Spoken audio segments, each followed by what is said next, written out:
মুহূর্তে আছেন আপনাদের সবার প্রিয় ডক্টর আলিফ, এবং যার ঘটনা আপনারা সবসময় শুনতে চান, শুনতে পছন্দ করেন, শুনতে ভালোবাসেন, এবং আমন্ত্রণ জানাচ্ছি আমাদের আজকের এই এপিসোডে ঘটনা শেয়ার করার জন্য। Thank you so much Rasel ভাই। তো আমি যে ঘটনাটা প্রথমে শুরু করব, এবং সেই ঘটনাটা হচ্ছে দিল্লির কোনো একটা জায়গার ঘটনা, এবং দিল্লির সেই জায়গায় কোনো একটা লোকের ঘটনা। আপনারা ঘটনা শোনা অবস্থায় বুঝে যাবেন যে ঘটনাটা কার বা কী ধরনের, এবং আপনার তাকে চেনেন না, কিন্তু আমরা তার কোনো ধরনের ডিটেইলস ইউজ করব না। তো ঘটনায় চলে যাই। সেদিন ঘুম থেকে তিনি আনুমানিক রাত 3টায় ওঠেন, যার ঘটনা বলছি। তিনি উঠেই তিনি বসে পড়েন। এক পর্যায়ে তার শরীরকে কে যেন ধাক্কাচ্ছে। এটা তিনি বুঝতে পারছিলেন এবং চারিপাশে তাকালেন, কিন্তু কেউ ওই মুহূর্তে ছিল না। তিনি আশেপাশে দেখলেন আবছা আলোতে কাউকে দেখা যাচ্ছে না, কিন্তু কে জানি ধাক্কাচ্ছে তাকে পেছন থেকে। বন্ধ ঘরের দেয়ালে চারিপাশে ফিস ফিস টাইপের শব্দ প্রতিধ্বনিত হচ্ছে, এবং উনি শুনতে পাচ্ছেন স্পষ্ট।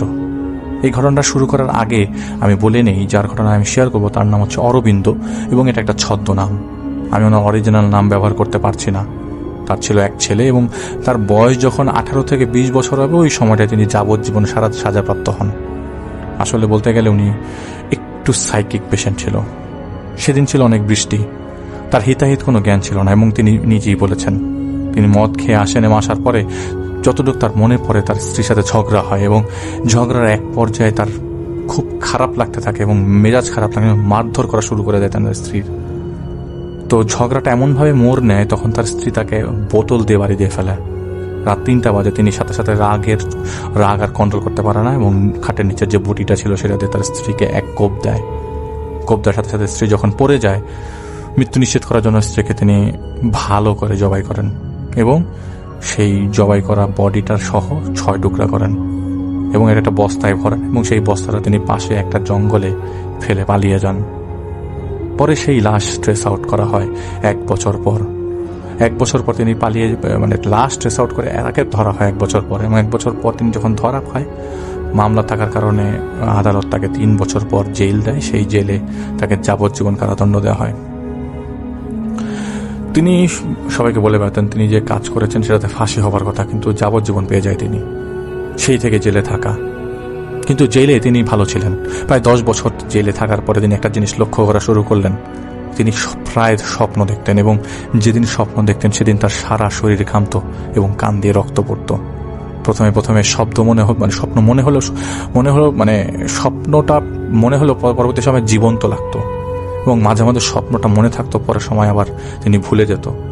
যখনই সকালবেলা হতো তিনি স্বপ্নটা মনে রাখতে পারতেন না। এটা কয়েকদিন ছিল। পরে যখন আস্তে আস্তে স্বপ্ন দেখা শুরু করলেন, এবং এটা যখন প্রমিনেন্ট হতে থাকলো, তখন তার স্বপ্নটা মনে থাকতো পরের দিন পর্যন্ত।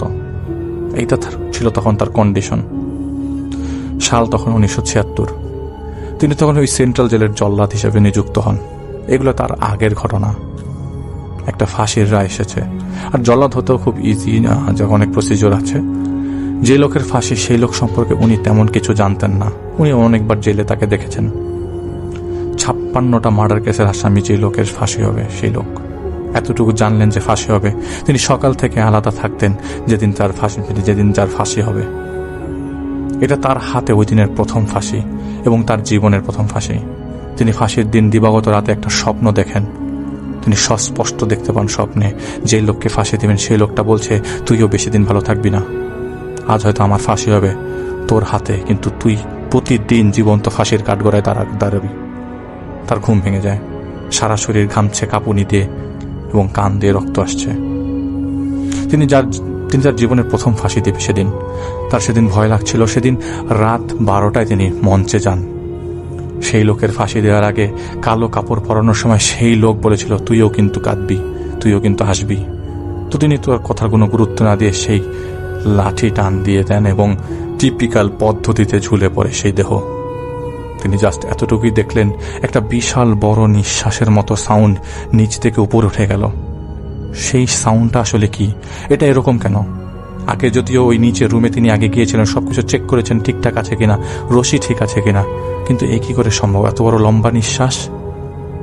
তিনি ওখানে পুলিশের লোকজন ছিল, আরো কয়েকজন সরকারি কর্মকর্তা ছিল। তাদেরকে জিজ্ঞেস করলো যে কাহিনী কি, আপনারা কি কোনো সাউন্ড পেয়েছেন? তখন সবাই বলল, না, আমরা তো কোনো সাউন্ড পাই নাই।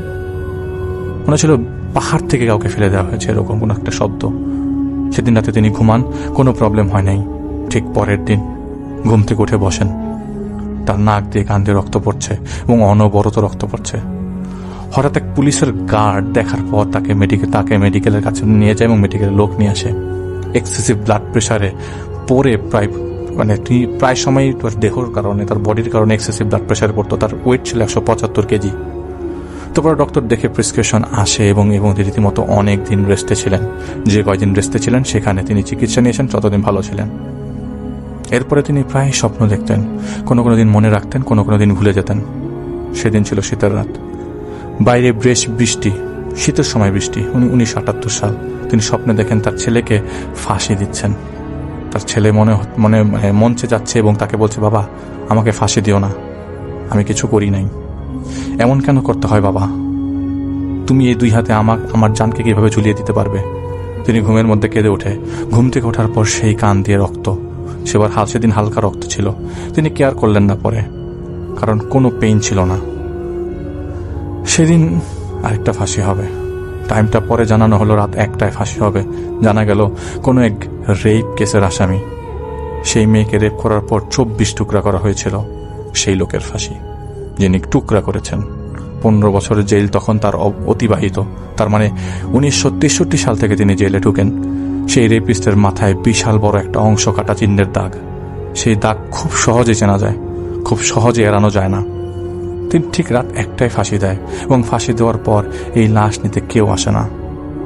তো সৎকার করতে হবে, পড়াতে হবে, এটাকে পুড়িয়ে ফেলতে হবে। পরে গভর্নমেন্টের নিয়ম অনুযায়ী হয়তো করেছে, কিন্তু সেই লোকটা তার স্বপ্নে আসে এবং বলতে থাকে, তোর ছায়ার সাথে থাকবো আমি, তুই যেখানে যাবি সেখানে আমি যাব, তোকে আমি ছাড়ছি না। তিনি ঘুম থেকে ওঠেন এবং তার রুমের মধ্যে সেই ফাঁসি দেওয়া লোকটাকে দেখতে পান। পরের দিন চিৎকার করে চেঁচামেচি শুরু করে দেন এবং আবারও তার ব্লাড প্রেশার বেড়ে গেলে তিনি হসপিটালাইজ হয়ে যান সাথে সাথে। এরকম যেদিন ফাঁসি দিতেন তারপরে কয়েকদিন তার খুব খারাপ যেত। হয় তিনি স্বপ্ন দেখতেন, না হলে জেগে থাকতেন সারা রাত। 1989 সাল, সেদিন আরেকটা ফাঁসি হবে। এটাও গ্যাংরেপের কেস। সেটাতে যার ফাঁসি হবে সেই একই ফ্যামিলির সবাইকে খুন করেছিল। এবার তিনি ফাঁসি দেওয়ার আগে রাতের বেলা ভাত খাচ্ছে।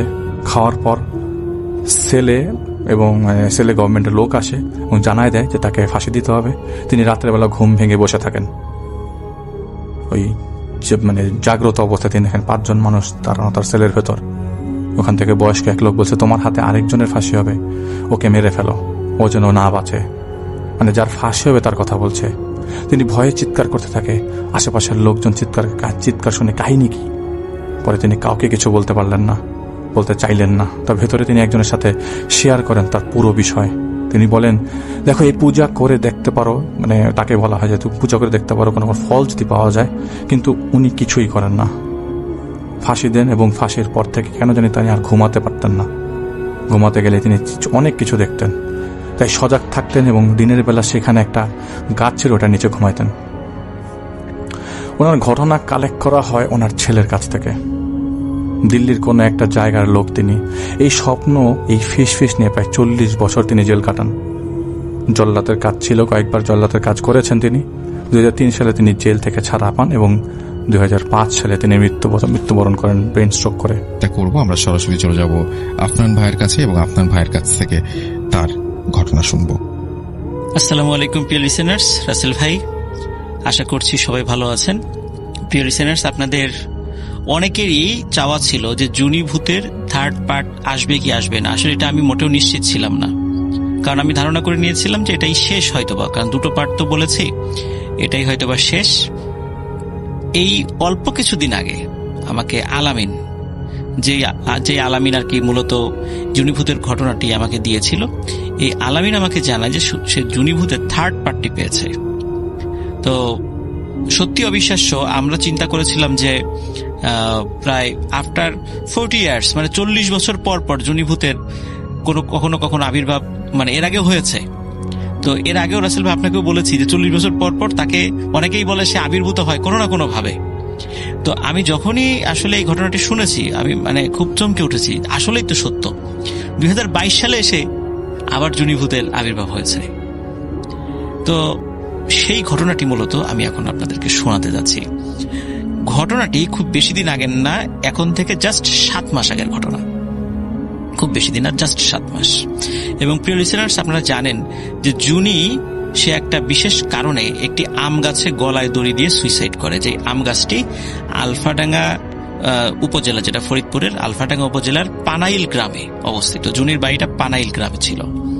তো ওই আম গাছটি কিন্তু আজ প্রায় 100 বছর ধরে এখনো আছে। আমি এবার এই আম গাছটির ছবি, প্রিয় লিসেনার্স, আপনারা পেয়ে যাবেন, আমাদের ভূত.com এর পেজে পেয়ে যাবেন। আমাকে ছবিটা পাঠিয়ে দিয়েছে, এটা আপলোড করা হবে। তো এটি সেই আম গাছ যে আম গাছে জুনিভূত সুইসাইড করেছিল, মানে জুনি সুইসাইড করেছিল। তো এই আম গাছের কেউ ডালপালা ভাঙে না, সবাই জানে যে জুনিভূত এই আম গাছে থাকে, এবং আম গাছে যদি কেউ ডালটাল ভাঙে, এটা নিয়ে অনেক ঘটনা হয়েছে। যাই হোক, মূল ঘটনাতে চলে যাচ্ছি। মূল ঘটনাটি যার সঙ্গে ঘটে তার নাম হচ্ছে ইজাজ আহমেদ। এই ইজাজ আহমেদ, ওনার বাড়ি মূলত একটু দূরে। উনি ওই পানাইল গ্রামে এসে জায়গা কিনে একটি ঘর তৈরি করে এবং ওনার ঘরের পাশে একটি পুকুর খনন করে। পুকুর খনন করার পরে কিছুদিন পরে সেই পুকুরে মাছও ছাড়ে, মানে মাছ চাষের মাছ আর কি, এটা ছাড়ে আর কি, অনেক ধরনের মাছ ছাড়ে। তো মাছ ছাড়ার পর তো মাছের তো জাল টানার দরকার, জাল টেনে মাছ তুলবে এবং মাছ বিক্রি করবে। জেলেদেরকে ডেকে আনা হয়েছে, তো জাল টানা হয়। প্রথমবার জাল টানা হয়, একটা মাছ তো দূরের কথা, ওই যে ছোট ছোট ব্যাঙ বা কাঁকড়াও তো থাকার কথা, এটাও নেই। অদ্ভুত ব্যাপার। গ্রামের পুকুরগুলোতে কিন্তু দেশি মাছ থাকে, পুঁটি থাকবে, ট্যাংরা থাকবে, ছোট ছোট দেশি মাছ থাকে, সেটা তো থাকবে। চাষের মাছের কথা বাদই দিলাম, সেটাও নেই। আজব। তখন বলে আবার জাল টানো। এরকম 3 থেকে 4 বার জাল টেনে একটা জীবন্ত প্রাণীও, মাছ তো দূরের কথা, একটা জীবন্ত প্রাণী ধরতেও সক্ষম হয় না জেলেরা। জেলেরা বলে যে আপনি কি আমাদেরকে এনে কষ্ট করাইলেন? কারণ জেলেদের সাথে চুক্তি ছিল, মাছ চুক্তি, মানে তারা টাকা নেবে না, মাছ ধরবে, মাছের একটা অংশ তারা নিয়ে যাবে। এখন মাছ যদি না পায় তাহলে জেলেদের তো লস। এখন জেলেরা এতক্ষণ সারাদিন ধরে জাল টেনে একটা মাছও পায়নি, তো তাদের তো মেজাজ প্রচন্ড গরম। তারা তো ইজাজ আহমেদকে গালিগালা শুরু করেছে যে আপনি মাছ ছাড়েন নাই, অযথা আমাদের সাথে মশকরা করলেন, সারাটা দিন আমাদের রুজি নষ্ট করলেন। হ্যাঁ, তো এইভাবে বলতেছে, না আমি তো মাছ ছাড়ছি। তো মাছ ছাড়ছেন, তা মাছ কোথায় গেল? মাছ তো থাকবে। আর যদি কেউ চুরিও করে নিয়ে গিয়ে থাকে, একটা কাঁকড়া তো পাওয়া যাবে, একটা ব্যাঙ তো পাওয়া যাবে, সেটা কই গেল? এইটাই আপনি কিছুই করেন নাই, একদম মানে বিষ দিয়ে রেখে দিয়েছেন সুন্দর করে, যাতে এখানে কোনো জীবন্ত প্রাণী নেই। উনি কিছুতে বিশ্বাস, মানে উনি না হিসাব মিলাইতে পারে না। চুরি করলে তো কিছু থাকার কথা, কিন্তু হিসাব মিলাতে পারে না। যাই হোক, উনি কি করে, আবার মাছ ছাড়ে, আবার এবার আরো বেশি করে ছাড়ে। ঠিক একই রকম ভাবে মাছ ধরার সময় উনি টার্গেট নিয়েছিল 7 থেকে 8 মাস পরে মাছ জাল টান দেবে। মাছের কিন্তু উনি রেগুলার খাবার দিয়েছে রাসেল ভাই, যেগুলো খাবার দেওয়া দরকার সেগুলো খাবার দিয়েছে। তো মাছের কিছু কিছু মুভমেন্ট কখনো কখনো সে দেখেছে যে হ্যাঁ মাছ আছে পুকুরে। জাল টানতে আবার যখন গেছে, তাদেরকে ডাকা হয়েছে, তাদের বলছে যে এবার মাছ আছে তো? বলে হ্যাঁ মাছ আছে নিশ্চিত। তারা আবার সাক্ষী নিছে আশেপাশে, বলছে না মাছ ছাড়ছে, ভদ্রলোক মাছ ছাড়ছে, কোনো সমস্যা আসেন, মাছ ধরতে আসেন। প্রথমবার তো লস করছে তারা, এবার মাছ ধরতে আসছে ভাইয়া, এবারও সেম ঘটনা। এবারও মাছ তো দূরের কথা, কিচ্ছু নেই, মানে একটা জীবন্ত প্রাণীও নেই। এবার তো জেলেরা বলছে যে মাছ নিব না, টাকা দেন, আপনি বারবার আমাদের সাথে রসিকতা করেন। তো যাই হোক, সে বাধ্য হয়েছে টাকা দিতে, কারণ তারা তো মাছ পায় নাই, এভাবে তো লস করবে না তারা। কিন্তু উনি হিসাব মিলাতে পারে না। উনি কি করে, আলফাডাঙ্গা উপজেলা মৎস্য অফিস যেটা আছে, সেখান থেকে সরকারি কর্মকর্তাদেরকে এনে পানি টেস্ট করায়, পুকুরের তলদেশের মাটি টেস্ট করায়, যেখানে বিষাক্ত কিছু আছে কিনা, আর মাছ কই গেল। তখন ওনাদের পরামর্শ অনুযায়ী ওনারা বলে যে না, সবই তো ঠিকই আছে। আপনি এক কাজ করেন, আপনি চারদিকে ঘিরে দেন, তো তারপরে মাছ ছাড়েন। তো উনি সেই চিন্তাই করছে, ঠিক আছে চারদিকে ঘিরে দিই। তো উনি কি করে, চারদিকে একটু বেড়া দিয়ে শুরু করছে, নেট দিয়ে, যাতে করে, আর এর ভিতরে কিন্তু আসলে বন্যাও হয় না যে মাছ ভেসে যাবে, এরকম কিছু না কিন্তু। তো উনি যখন ঘিরতে ঘিরতে পুকুরের উত্তর পাশটা ঘিরতে গেছে, তখন একটা বাধা পায়। উত্তর পাশে একটা আম গাছ আছে, ওই আম গাছের 2টো ডাল, বড় ডাল, সেটা নেমে ওই পুকুরের উপর চলে আসছে। এই ডাল আর ওই ডালের একটা অংশ পানির মধ্যে চলে গেছে। তো উনি কি করছে, ওই ডাল কাটার জন্য উদ্যত হয়েছে, তাহলে তো উনি ঘিরতে পারতেছে না চারদিকে। ওখানকার এক মুরব্বী এসে বলছে, এই খবরদারি ডাল কেটো না। বলে, কেন ডাল কাটবো না কেন? বলে, না, এই গাছের আম গাছের ডাল কাটা নিষেধ। বলে, নিষেধ কেন? বলে, এই গাছের ডাল কাটলে সমস্যা হয়। বলে যে সমস্যা হয়, কই শুনি নাই তো মানুষের কাছ থেকে। বলে, হ্যাঁ আগে হতো, অনেকদিন হয় না। ওই মুরব্বী বলতেছে, অনেকদিন হয় না, এগুলো সব মানে কুসংস্কার, এগুলো আমি বিশ্বাস করি না। আগে হতো, এখন হয় না, তার মানে এখন যে সমস্যা ছিল সেই সমস্যা নাই। তো আরো কয়েকজন এসে ওনাকে মানা করে যে ডালটা কেটেন না, কিন্তু উনি কথা শুনে না। রাসেল ভাই উনি নিজের হাতে ওই ডাল দুটি কেটে দেন, পরে ডাল ওইখান থেকে অপসারণ করা হয়।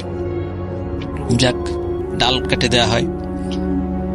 এরপর থেকে রাসেল ভাই ঘটনা শুরু।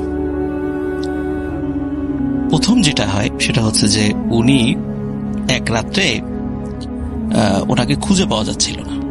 সেটা হলো যে উনি রাতের বেলা ওয়াশরুমে গিয়েছে, অনেকক্ষণ গেছে, উনি ফেরত আসে না, কারণ গ্রামের ওয়াশরুমগুলো তো ঘরের বাইরে আর কি, উনি ফেরত আসে না।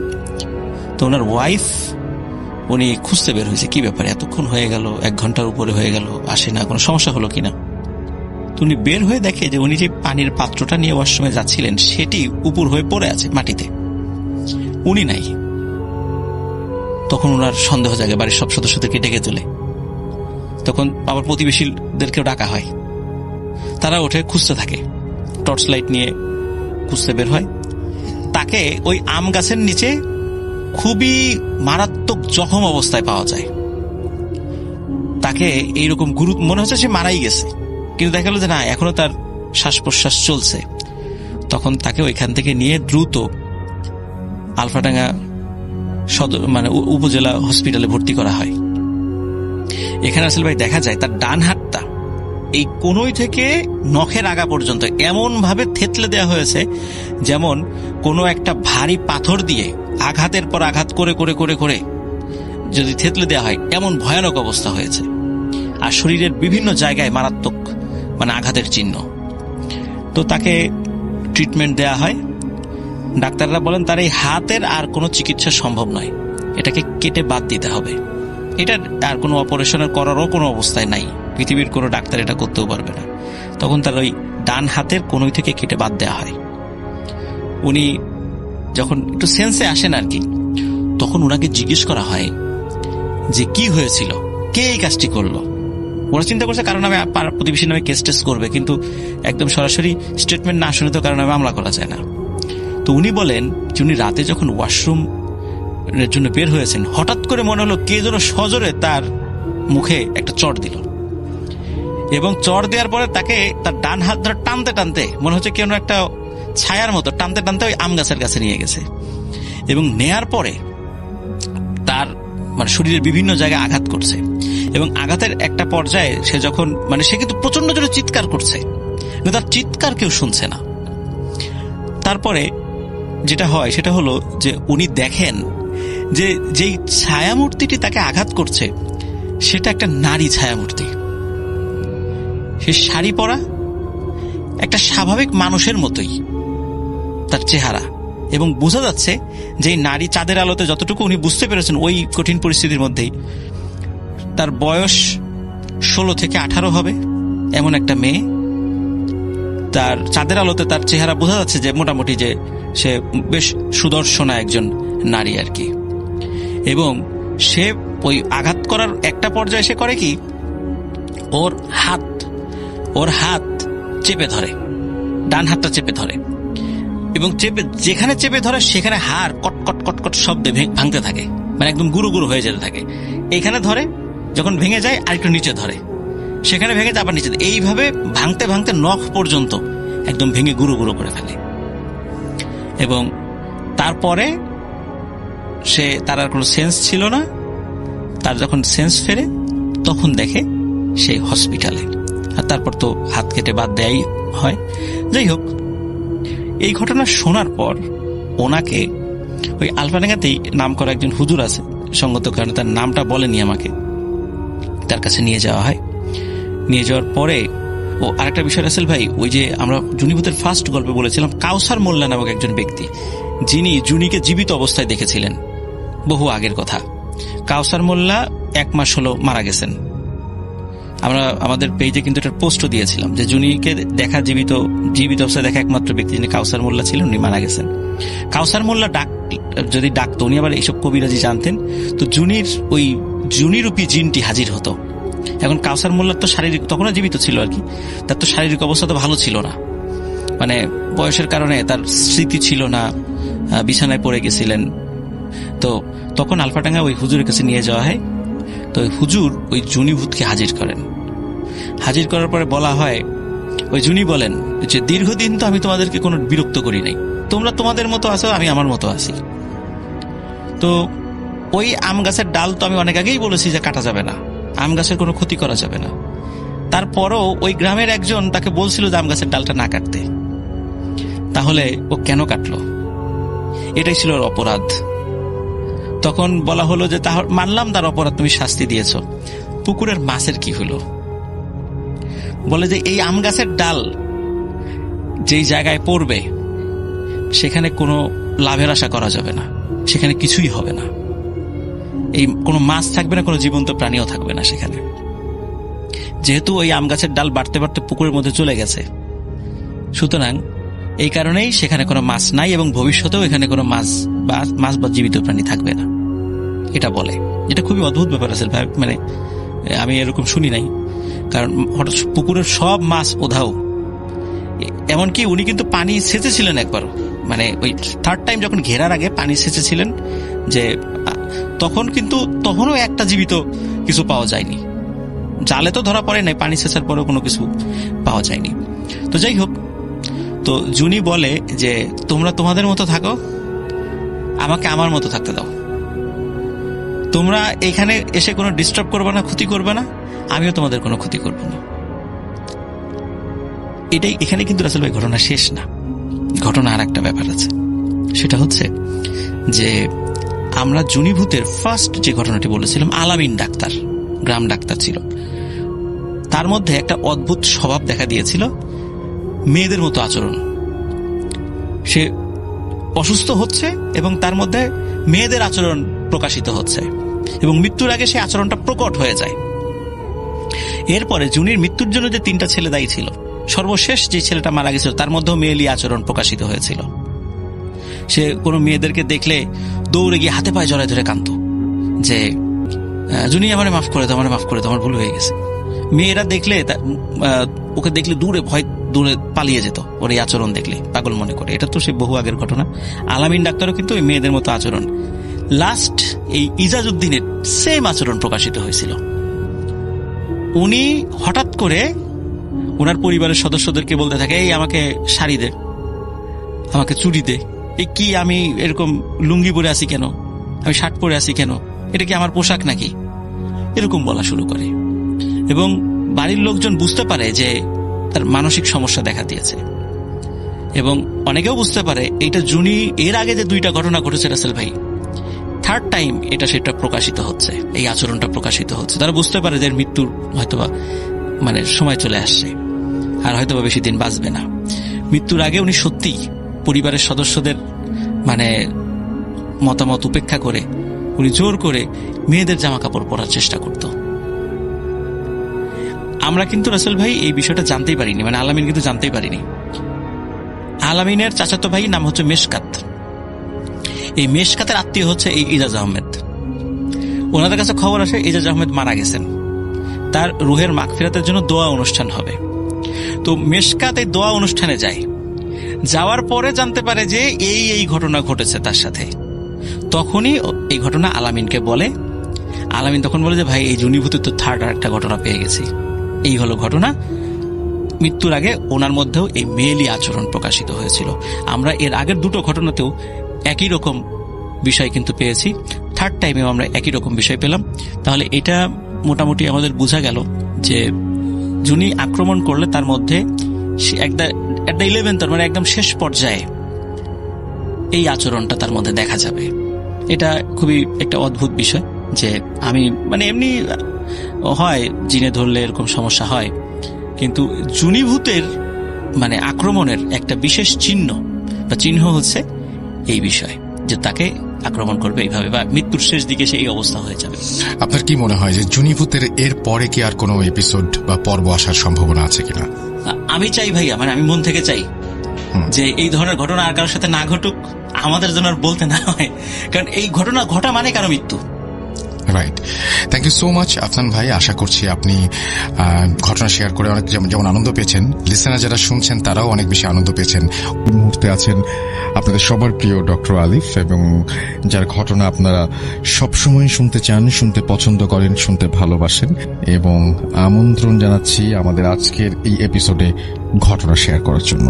Thank you so much Rasel ভাই। এখন যে ঘটনা শেয়ার করবো এটা হচ্ছে আমার কাছে আসে ফেসবুকে।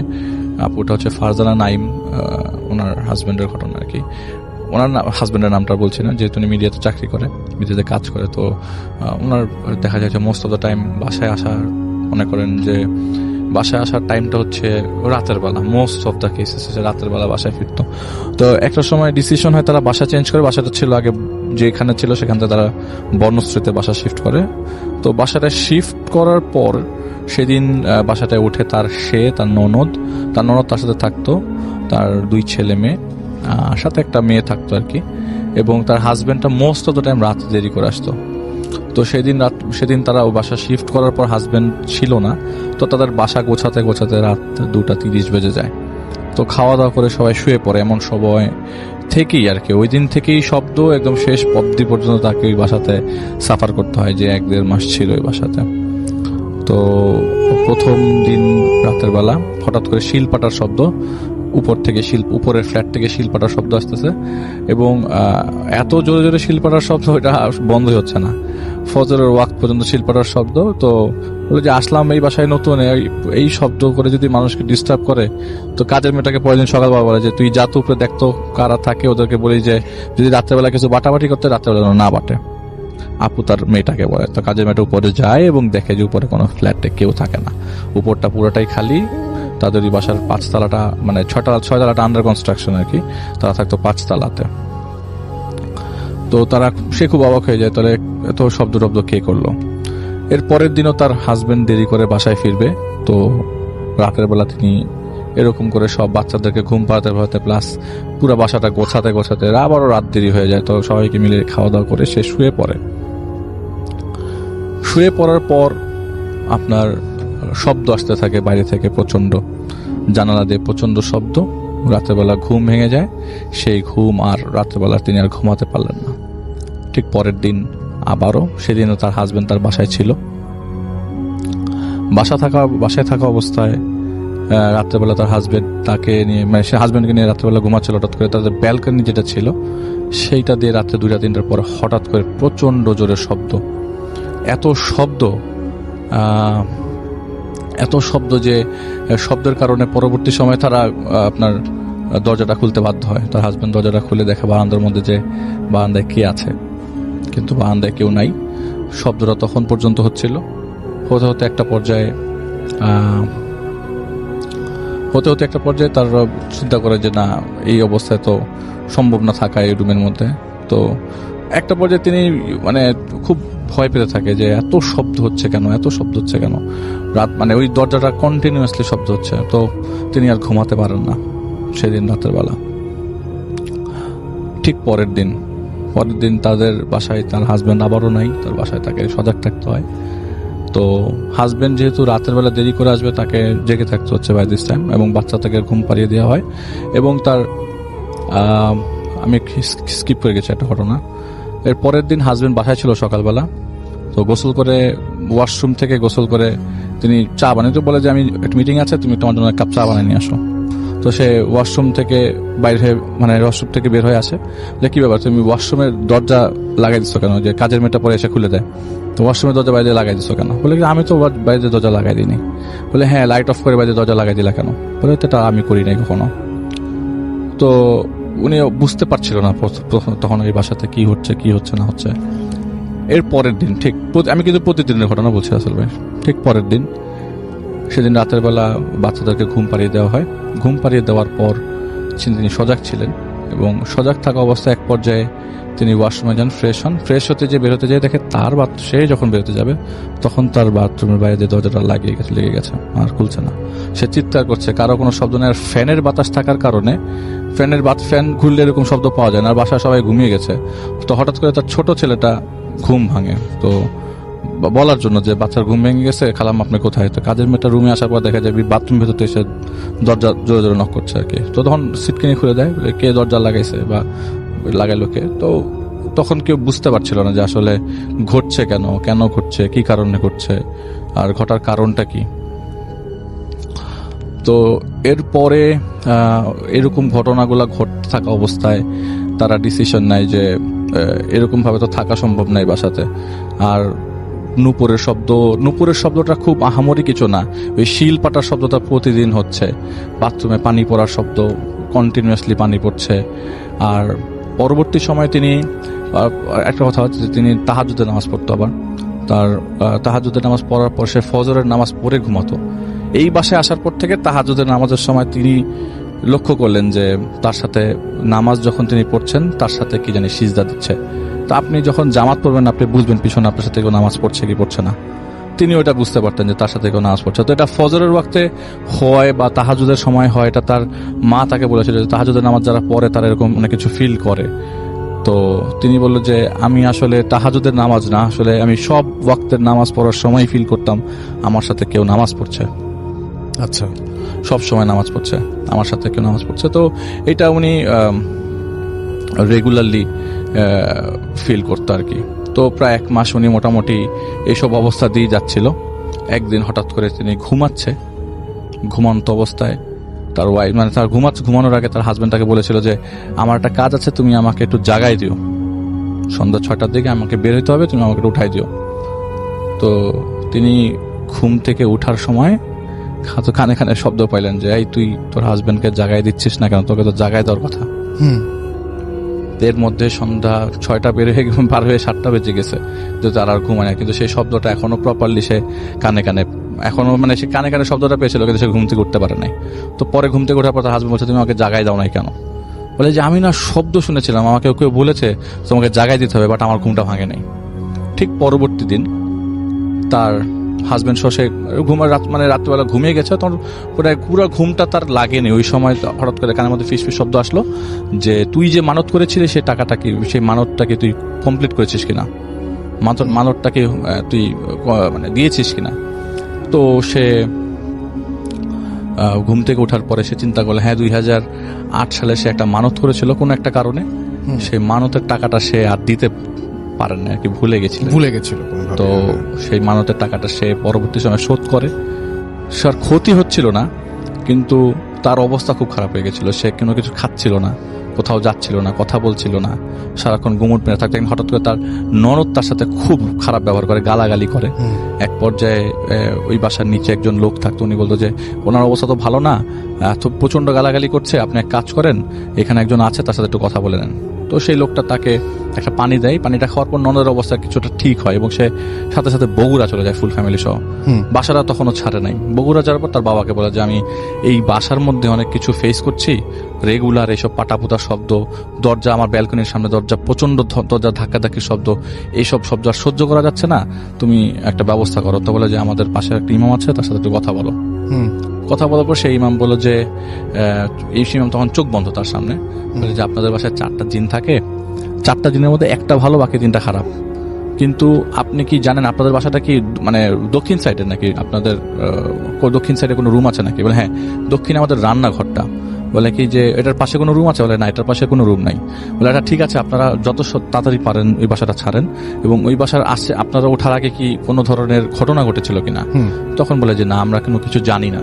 বলে যে যত জলদি পারেন। এবং ঢাকায় আসার পরপরই তারা গুড নিউজটা পায় যে তার হাজবেন্ডের অফিসের নিচে তাদের একটা ফ্ল্যাট খালি হয়, তারা সাথে সাথে ওটা শিফট করে ফেলবে। তো শিফট করেও ফেলার পর ওই বাসার দারোয়ানের তো প্রায় অনেকদিন যায় আর কি। তো হঠাৎ করে একদিন খবর আসে, তার দারোয়ান, ওই বাসার দারোয়ানের ওয়াইফ আবার তাদের বাসায় কাজ করতো আর কি, ছোটা বুয়া হিসাবে। তো সেই আপনার সেই বুয়া তাকে বললো যে আপা আমি খবর পেলাম ওই বাসায় আপনারা যাওয়ার পরে একটা হাজব্যান্ড ওয়াইফ তার বাচ্চা সহ উঠে আর কি। তো 15-20 দিন ছিল। 15-20 দিন থাকার পরে একদিন হঠাৎ করে হাজব্যান্ডটা তার বাচ্চাকে নিয়ে ব্যাগ ট্যাগ গুছিয়ে বলতেছে যে আমি আমার বাবাকে দেখতে যাচ্ছি গ্রামের বাড়িতে। তো তো বাড়িওয়ালা জিজ্ঞেস করে যে আপনার ওয়াইফ কোথায়? তো বলে যে আমার ওয়াইফকে তো আমি আগেই পাঠাই দিছি, আমি আমার মেয়েকে নিয়ে চলে যাচ্ছি, তো আমি চলে আসবো কিছুদিন পর, চাবিটা বাসায় রাখেন, হেফাজতে রাখেন। তো উনি চলে গেল। 15 দিন হয়, 20 দিন হয়, ওই বাসার থেকে কেউ কোনো নক আসে না, ওই বাসাতে কেউ মানে ওই বাসার ক্লেম করতে আসে না, ওই লোকটাও আসতেছে না। তো একদিন দরজা খুলে ভিতরে ঢুকে দেখে যে ওনাদের যে বেডরুম, সেই বেডরুমের তোষকের মধ্যে মুড়ানো তার ওয়াইফের লাশ, যে লোকটা তার ওয়াইফ ছিল, তার ওয়াইফের লাশ মুড়ানো অবস্থায়। পরে পুলিশ কেস হয়, কিন্তু এটা পরবর্তী সময় আর কিছু উনি জানেন না, কারণ উনি ওই ঘটনাটা ওই মুহূর্তে তখন বুয়ার কাছ থেকে পায় আর কি, কারণ তিনি তো বাসা ছেড়ে দিয়েছেন। এটা ছিল ঘটনা রাসেল ভাই। থ্যাংক ইউ সো মাচ, আপনার ঘটনার জন্য আপনাকে অনেক ধন্যবাদ। এবং আমি এখন যেটা করব সেটা হচ্ছে চলে যাব সরাসরি আমাদের পরবর্তী যে অতিথি আছেন তার কাছে। আমি ঘটনায় চলে যাচ্ছি। ঘটনাটা ঘটেছিল 2010 সালে চিটাগাংয়ের হিলভিউ এরিয়াতে। তো ঘটনাটা আমাকে যিনি শেয়ার করেছেন তিনি ওনার পরিচয় দিতে মানা করেছেন, এবং যার ঘটনা তার নামটা আমি একটা ছদ্মনাম দিয়ে ব্যবহার করছি। তো এটা একটা মেয়ের ঘটনা, সেই মেয়েটার ছদ্মনাম দিচ্ছি সুমি। তো সুমি, সে 2010 সালের দিকে, ওর বয়স ছিল তখন 23 কি 24 বছর। সে দেখতে শুনতে নাকি খুব সুন্দর ছিল। ওর ফ্যামিলি মেম্বার বলতে ছিল ওর বাবা মা, ওর বড় ভাই আর সুমি। তো বড় ভাই সেই 2010 সালে তখন সে দেশের বাইরে থাকতো। আর সুমিদের এই 3জন ফ্যামিলি মেম্বার পাশাপাশি একটা ছোট একটা বিড়াল ছিল, সে বিড়ালটা নাকি পালতো সে, এবং তার একটা শখই ছিল নাকি বিড়াল পালবে সে। তো সুমিদের বাসায় একটা ছোটা বুয়া কাজ করতো। তো একদিন সেই বুয়া এসে বলতেছে সুমির মাকে যে খালাম্মা, আপাতত দেখতে খুব সুন্দর, তো এরকম একটা পাত্র আছে আমার কাছে, এর বিয়ে শাদী দিবেন নাকি? তো সুমিরা বলতেছে কোন পাত্র? তো বলতেছে যে আমাদের এই যে আমি যে কাজ করার একটা বাসায় 2 বিল্ডিং পরেই দোতলা যে বাসাটা দেখতেছেন, ওই বাসার মালিকের ছেলে, তো এরকম আপনার মেয়েকে মনে হয় দেখছে, রাস্তাঘাটে কোথাও দেখছে, তো কোনোভাবে ওরা খোঁজ নিয়েছে যে এই বাসায় থাকে, তো এরকম ওই ছেলের মার পছন্দ হয়েছে, তো ওই ছেলের মা আপনার ফোন নাম্বার চাচ্ছিল, তা আমি কি দিব নাকি? তো এই কথাটা আবার যখন বলতেছে, সুমির বাবা এটা আবার শুনে ফেলে। মানে সুমির বাবা রিটায়ার্ড পার্সন, উনি সারাদিন বাসায় থাকে, তুমি ওই রান্না করতে কথা হচ্ছিল, তুমি সুমির বাবা শুনে ফেলে। তো সুমির বাবা ওই খালাকে মানে বাবাকে বলতেছে যে ছেলের মা ছেলে কি করতেছে আপনি জানেন কিছু? তো বুয়া বলতেছে যে না, আমি তো ভাইজান জানি না কিছু, তো এটা আপনারা যদি পারেন সরাসরি কথা বলতে পারেন। তো সেদিন খালা ওইরকম চলে যায়। তো এখন সুমির বাবাকে বলতেছে যে দেখো, যেহেতু আমরা তো এখানে ভাড়া থাকি, ওই ছেলে পক্ষ থেকে স্থানীয়, তো আমার মনে হয় যে বাড়িয়ার সাথে যেহেতু তোমার ভালো খাতির, বাড়িয়া ভাইকে জিজ্ঞেস করো যে আসলে ছেলের ফ্যামিলি কেমন কি। তো বাড়িওয়ালা বাসায় খোঁজ লাগায় ওই সুমির বাবা, দেখে যে বাড়িওয়ালা নাই, উনি একটা কোনো কাজে হয়তো দেশের বাইরে গেছে, মাসখানেকের জন্য আসতে লেট হবে। তো সুমির বাবা বলতেছে যে ঠিক আছে বাদ দাও, যার প্রয়োজন সে নিজেই ফোন দিবে, সুমির মাকে বলে। তো 2-1 দিন পরে নাকি সুমির মার কাছে একটা ফোন আসে, এবং ওই ছেলের মা ফোন দিয়ে বলতেছে যে আসলে আপনি আমাকে চিনবেন, এরকম পরিচয় দিয়ে বলে যে আমি আসলে আপনাদের যে আমাদের বাসায় যে ছোটা বাজে কাজ করে, ওর কাছ থেকে নাম্বারটা পাইছি আপনার, তো আপা কেমন আছেন, তো একদিন চা খেতে আসবে, একটু যদি আপনি সময় করে সময় দেন, মানে সময় থাকলে দেন আমাদেরকে। তো এরকম 2 পক্ষের কথাবার্তা হয়, এবং দুই পক্ষ তাদের বাসায় আসা যাওয়া করে এই কয়েকদিনের মধ্যেই। তো মানে কাজ তো একটা বিয়ে শাদী হবে। তো ছেলেপক্ষকে দেখে নাকি সুমির বাবা একদিন সুমির মাকে বলতেছে দেখো, আমরা তো গেছিলাম ওদের বাসায় ভালো কথা, কিন্তু ছেলের ফ্যামিলি কিন্তু অত্যন্ত ধার্মিক, তা আমরা যেরকম মডার্ন ফ্যামিলি, এরকম ধার্মিক ফ্যামিলি কি তোমার মেয়ে থাকতে পারবে নাকি, আগে জিজ্ঞেস করো। মানে আমাকে বলা হয় যেটা, যে আমাকে ঘটনাটা বলে যে ওই ফ্যামিলিটা কি, এর ফ্যামিলিটা নাকি এরকম ছিল যে ছেলের মানে ফ্যামিলি মেম্বার পুরুষ যারা ছিল এরা প্রত্যেকে নাকি মানে পাঞ্জাবি পরা ঘরের মধ্যে এবং টুপি পরা থাকে, এবং মহিলা যারা ছিল তারা নাকি বোরখা তো পরাই, এবং চোখ ছাড়া কিছুই দেখা যায় না, এমনকি হাতটা পর্যন্ত ঢাকা। এতটাই ধার্মিক ছিল যে মানে ওই একবার নাকি ওদের বাসায় নাকি সেই মুহূর্তে চা খেতে আসছে, মানে বাসায় আসছিল চা খাবে, সুমির মা নাকি চা দিছিল যে মহিলাদের নাকি বোরখা খোলা লাগবে, দেখে চাও খায় নাই, একটা পানিও খায় নাই, এরকম এতটা ধার্মিক যে মুখ যদি কি আবার দেখে ফেলে। তো যাই হোক, তো সুমিরকে বলে ওর মা যে দেখ আমরা ছেলে দেখছি, ছেলে তো দেখতে সুন্দর, তো ছেলের ছবিও দেখায়। তো সুমি বলে যে সবই ঠিক আছে, যে এত ধার্মিক মা, তাহলে এটা কি যা বিয়েটা কি আগানো ঠিক হবে? তো সুমির বাবা বলতেছে যে ঠিক আছে, আল্লাহ নাম না আগায় দেখি না কি হয়। তো এরকম দিনক্ষণ ঠিক করে, তো ছেলে পক্ষ মেয়েদের বাসায় আসবে, দিনমোহন নিয়ে কথাবার্তা বলবে কয়েকদিনের মাঝেই। তো ফ্যামিলি মেম্বার অন্য যারা আছে সবাই আসে। তো এরকম নাকি রাতে খাওয়া দাওয়ার পরে ওদের বিয়ে দিন কেন ঠিক হয়, এবং দিনমোহন নিয়ে কথা আসে। তো সুমির বাবাকে মানে ছেলে পক্ষ বলতেছে যে দেখেন দিনমোহরটা আসলে এরকম হবে যে আমার ছেলে যা ইনকাম করে তার উপর ভিত্তি করেই হবে, তো এটা 2 থেকে 3 লাখ টাকার মধ্যে রাখেন। তো সুমির এক চাচা নাকি বলল যে না, 15 লাখ টাকার নিচে আমার ভাতিজিকে আমি বিয়ে দিবই না আমরা, কারণ ও দেখতে সুন্দর সুন্দর, মানে বাজারে একটা পণ্যের মতো করে মানে তুলে এরকম মানে ওরা মানে দামাদামি করছিলাম একটা অবস্থা। তো এক কথা দুই কথা নাকি দুই পক্ষের মধ্যে খুব ঝগড়াঝাটি হয়, মানে এমনও হয় যে মানে ওই সুমির চাচা নাকি বলে উঠে যে মানে ছেলে পক্ষকে যে আপনার কি ছোট লোক নাকি, যে ওই 2 লাখ 3 লাখ টাকা নিয়ে এরকম বিয়ে করতে আসছেন, আপনাদের নিজের বাড়ি আছে, তা আপনাদের অ্যাটলিস্ট উচিত ছিল যে 15-20 লাখ টাকা এরকম দিনমোহর দেওয়া। এরকম যখন কথা কাটাকাটি হয় তো ওরা ঠিক করে যে ঠিক আছে কথাটা এখানে আমরা না বাড়াই, আমরা যেহেতু বাসা কাছাকাছি আছে 2 দিন পরে আমরা এসে আবার আলাপ করবো। 2 দিন পর আবার আসে, আবার সেই দিনমোহর নিয়ে কথাবার্তা, কিন্তু এবার ওদের বিয়েটাই ভেঙে যায় এবং ভেঙে যায় দুই পক্ষ মানে খুব ঝগড়াঝাটির মধ্যে ভেঙে যায়।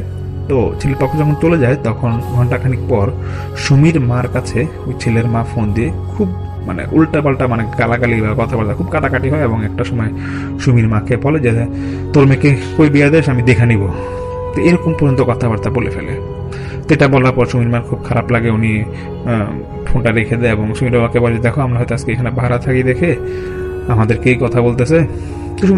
সুমির বাবা বলতেছে ঠিক আছে যেটা হচ্ছে বাদ দাও, এত কথা কানে দিবা না, বিয়ে ভাঙছে, আল্লাহ দিলে হয়তো সামনে ভালো কিছু লিখে রাখছে আল্লাহ। তো সুমিরও মন খারাপ, তো সুমির বাবা ওই মেয়েকে বলতেছে আর কি সে রাতে যে তুই এক কাজ কর, তুই কাল সকালে তোর যেহেতু এখন ক্লাসও নাই বন্ধ, তুই এক কাজ করবি তোর খালার বাসায় তুই চলে যাবি, এখানে গিয়ে থাকবি কয়েকদিন, এখানে গিয়ে তোর মন ভালো থাকবে, এত টেনশনে কিছু নেই, বিয়ে একটা ভাঙছে এরকম 10টা হবে। তো সুমি নাকি পরের দিনও খালা বাসা পরের দিন চলে যায়। তো বুয়া এর মধ্যেই কাজ করতে আসে ওদের বাসায়।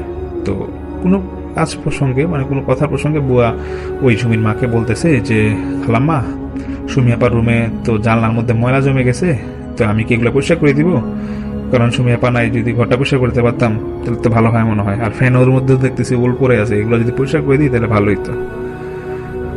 তো সুমির মা নাকি বলতেছে যে ঠিক আছে তুমি যখন ফ্যান পরিষ্কার করবে বা রুম পরিষ্কার করবে ঘর বিছানা থেকে চাদরটা সরায় ফেলো, তখন নাকি ওই খালা কাজ করতে করতে হঠাৎ করে সুমির মানে সে বলতেছে যে খালা চাদরের মধ্যে পানি পড়ে গেছে, এখন কি করব?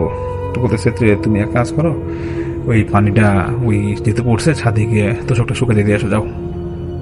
তো এরকম শুকাতে দেওয়ার পর আবার পরে ওই খালাই বিকালের দিকে চাদর মানে উনি কাজের মাঝখান দিয়ে এসে আবার পরে এই তোষকটা বাসায় দিয়ে যায়, সুমিতে বাসায় দিয়ে যায়। তো ঠিক একদিন পরে সুমি আসে।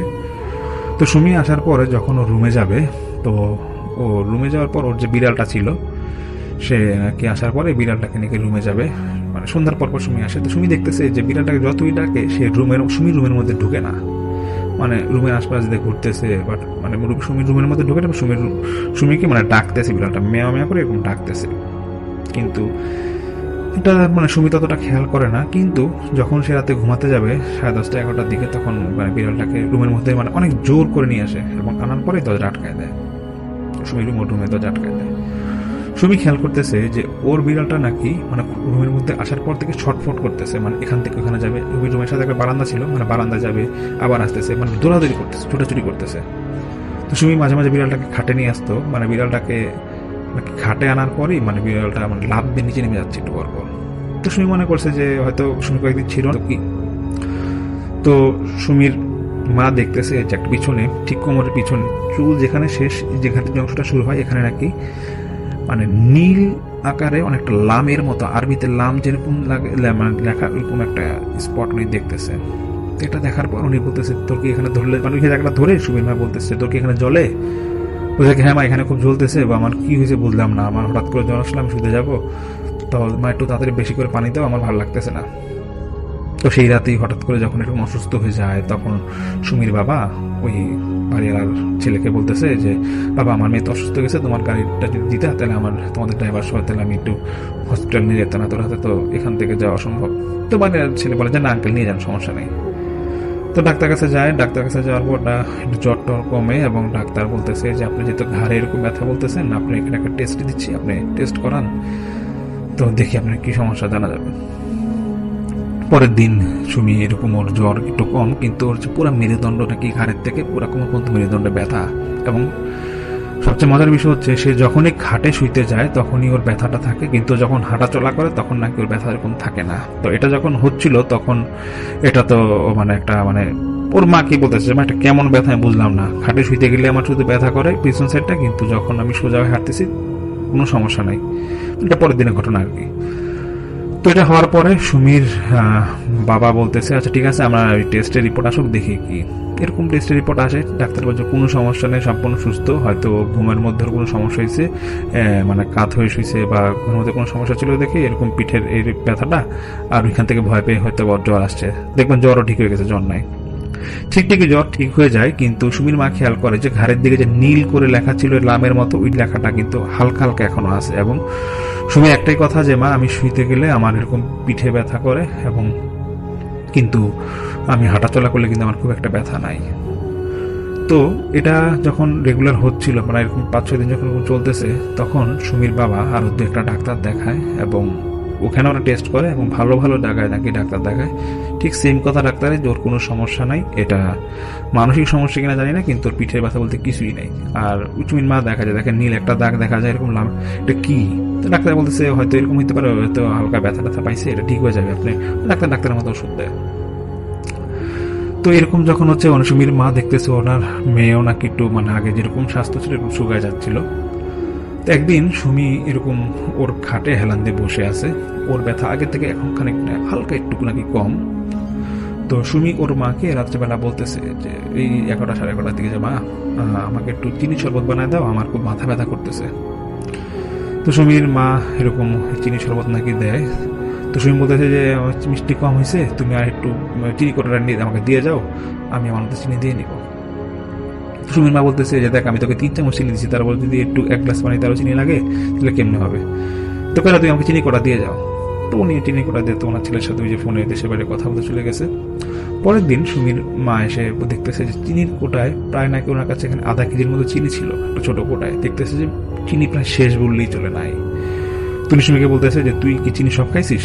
কে মা চিনি যখন, তার সুমি বলতেছে যে আমি চিনি যখন সব খাইলাম, চিনি শরবতটা খাওয়ার পরে আমি যখন শুইলাম তখন দেখলাম যে আমার ব্যথাটা কিন্তু এরকম নাই, আর সম্পূর্ণ নাই। তো মেয়ে সুমির মা হাসতেছে, কিন্তু চিনি উল্টা পাল্টা এরকম খাইস না, তোর দিকে অসুস্থ যাবি, এগুলো তোর মনের ব্যথা, এসব কোনো ব্যথা না, ওই বিয়ে ভাঙছে তো, ওই দুষ্টামিকে বলতেছে যে তোর বিয়ে ভাঙছে তো এই জন্য এরকম ব্যথা না, তুই এগুলো বলে আমাদেরকে মানে চাচ্ছিস যে আমরা তোকে আগে বিয়ে দিয়ে দিই এই আর কি। তো তারপর সুমির নাকি এই যে ব্যথাটা ও মানে ও সুমিও দেখতেছে বা সুমির মাও দেখতেছে, যখনই সে শরবতটা খায় রাত্রেবেলা, আমার প্রায় সময় একটা অভ্যাস হয়ে গেছিল যে চিনি শরবত খাইতে হবে। তো চিনি শরবত যখন সে খাইতো তখন নাকি তার ব্যথাটা এরকম থাকতো না, শুইতো একবার সম্পূর্ণ ঠিক। তো এটা এরকম কয়েছে আর বললেন না ভাই পুরোটা করো না বলে, এরকম বউ একটা প্রবোধন আনছিল, তো আপনার ভাবছেন আপনার সাথে একটু কথাবার্তা বলে আগাবো, কিন্তু আপনি তো ছিলেন না, আর আপনার ছেলের সাথে এরকম কথাবার্তা বলি নাই, তো আপনি তো দেশের বাইরে ছিলেন। তো কথা হচ্ছে যে এরকম বাড়িতে 2 বিল্ডিং পরে দোতলা বাসাটা আছে, তো ওই বাসার ওই মালিকের ছেলের সাথে বিয়ের প্রপোজাল আসছিল। তো বাড়ির লাইটটা বাকে বলতেছে যে মালিকের ছেলে মানতে আপনি কি জামশেদ সাহেবের কথা বলতেছেন? ওই যে ওই বাড়ির মানে ওই ছেলের বাবার নাম নাকি ছিল জামশেদ। তো বাড়ি বলতেছেন জামশেদ সাহেবের কথা বলতেছেন, তোরা তো লোক ভালো না, আপনি বিয়ে দিতে গেছেন কেন? তা আমি জানলে তো এটা আপনাকে আরো আগে বলতাম। সুমিরা বলতেছে কেন, কি হয়েছে? বলছে আরে ভাই মানে বাড়িরা বলতেছে আরে ভাই বলবেন না, আমার এক দূর সম্পর্কে চাস্তো ভাই আছে, আজ থেকে 5 বছর আগে এরকম ওদের এক ফ্যামিলি মেম্বার সাথে বিয়ে ঠিক হয়েছিল, আর ওরা কিন্তু যৌথ ফ্যামিলি থাকে ওই বাসায়।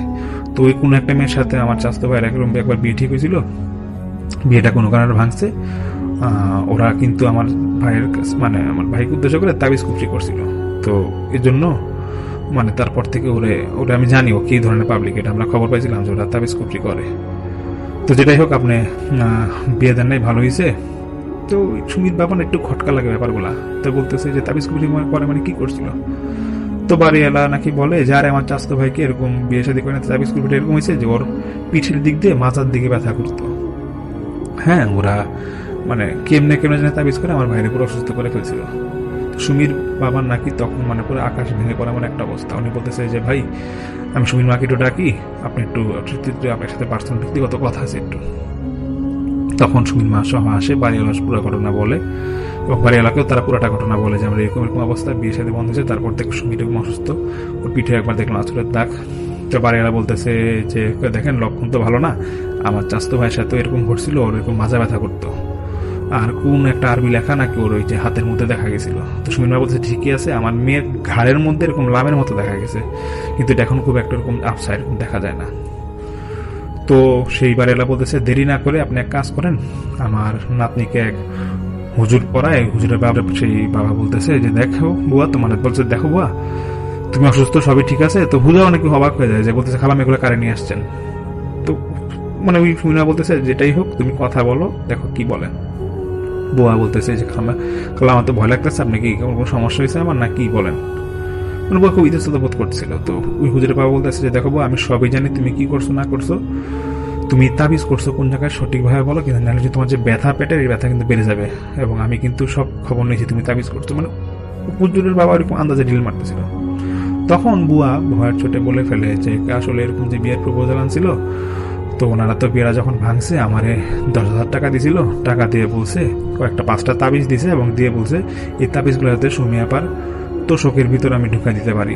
এবং ওই যে খালাম্মার তোষক একবার ছাদে শুকাতে নিয়ে গেছিলাম, পানি পড়ার পর আসলে দিন পানি আমি ইচ্ছা করে ফেলেছিলাম, আমি ছাদের তোষক নিয়েছিলাম এই কারণে যে আমার তাবিজগুলা তোষকের ভিতর ঢুকাইতে সুবিধা হবে। তো এই জন্য আমি ওইটা ভুলটা করছি, আমার পেট ব্যথা ভালো করে দেন। বুয়াও কান্নাকাটি করে। তো সুমির মা কি বলবে, পরে কিছু বলে না। তো হুজুর বলতেছে ঠিক আছে, তোষকটা থেকে আমি তাবিজটা ছুটাইতেছি। তো ওরা বারবার সুমির বাসায় যায়, গিয়ে তোষক থেকে নাকি তাবিজগুলো এরকম একটা একটা করে 5টা তাবিজ বের করে তাবিজগুলো বান খোলার পর সুমির বাবা মানে তখন হুজুরকে এবং হুজুরের ছেলেকে হুজুরের বাবাকে বলতেছে যে এখন কেমন মেয়ে সুস্থ হবে। তো বলছে হ্যাঁ আপনার মেয়ে এমনি সুস্থ হবে, একটু 2 দিন ওয়েট করেন, আর একটু আমি ঝাড়ফুঁক দিয়ে দিব।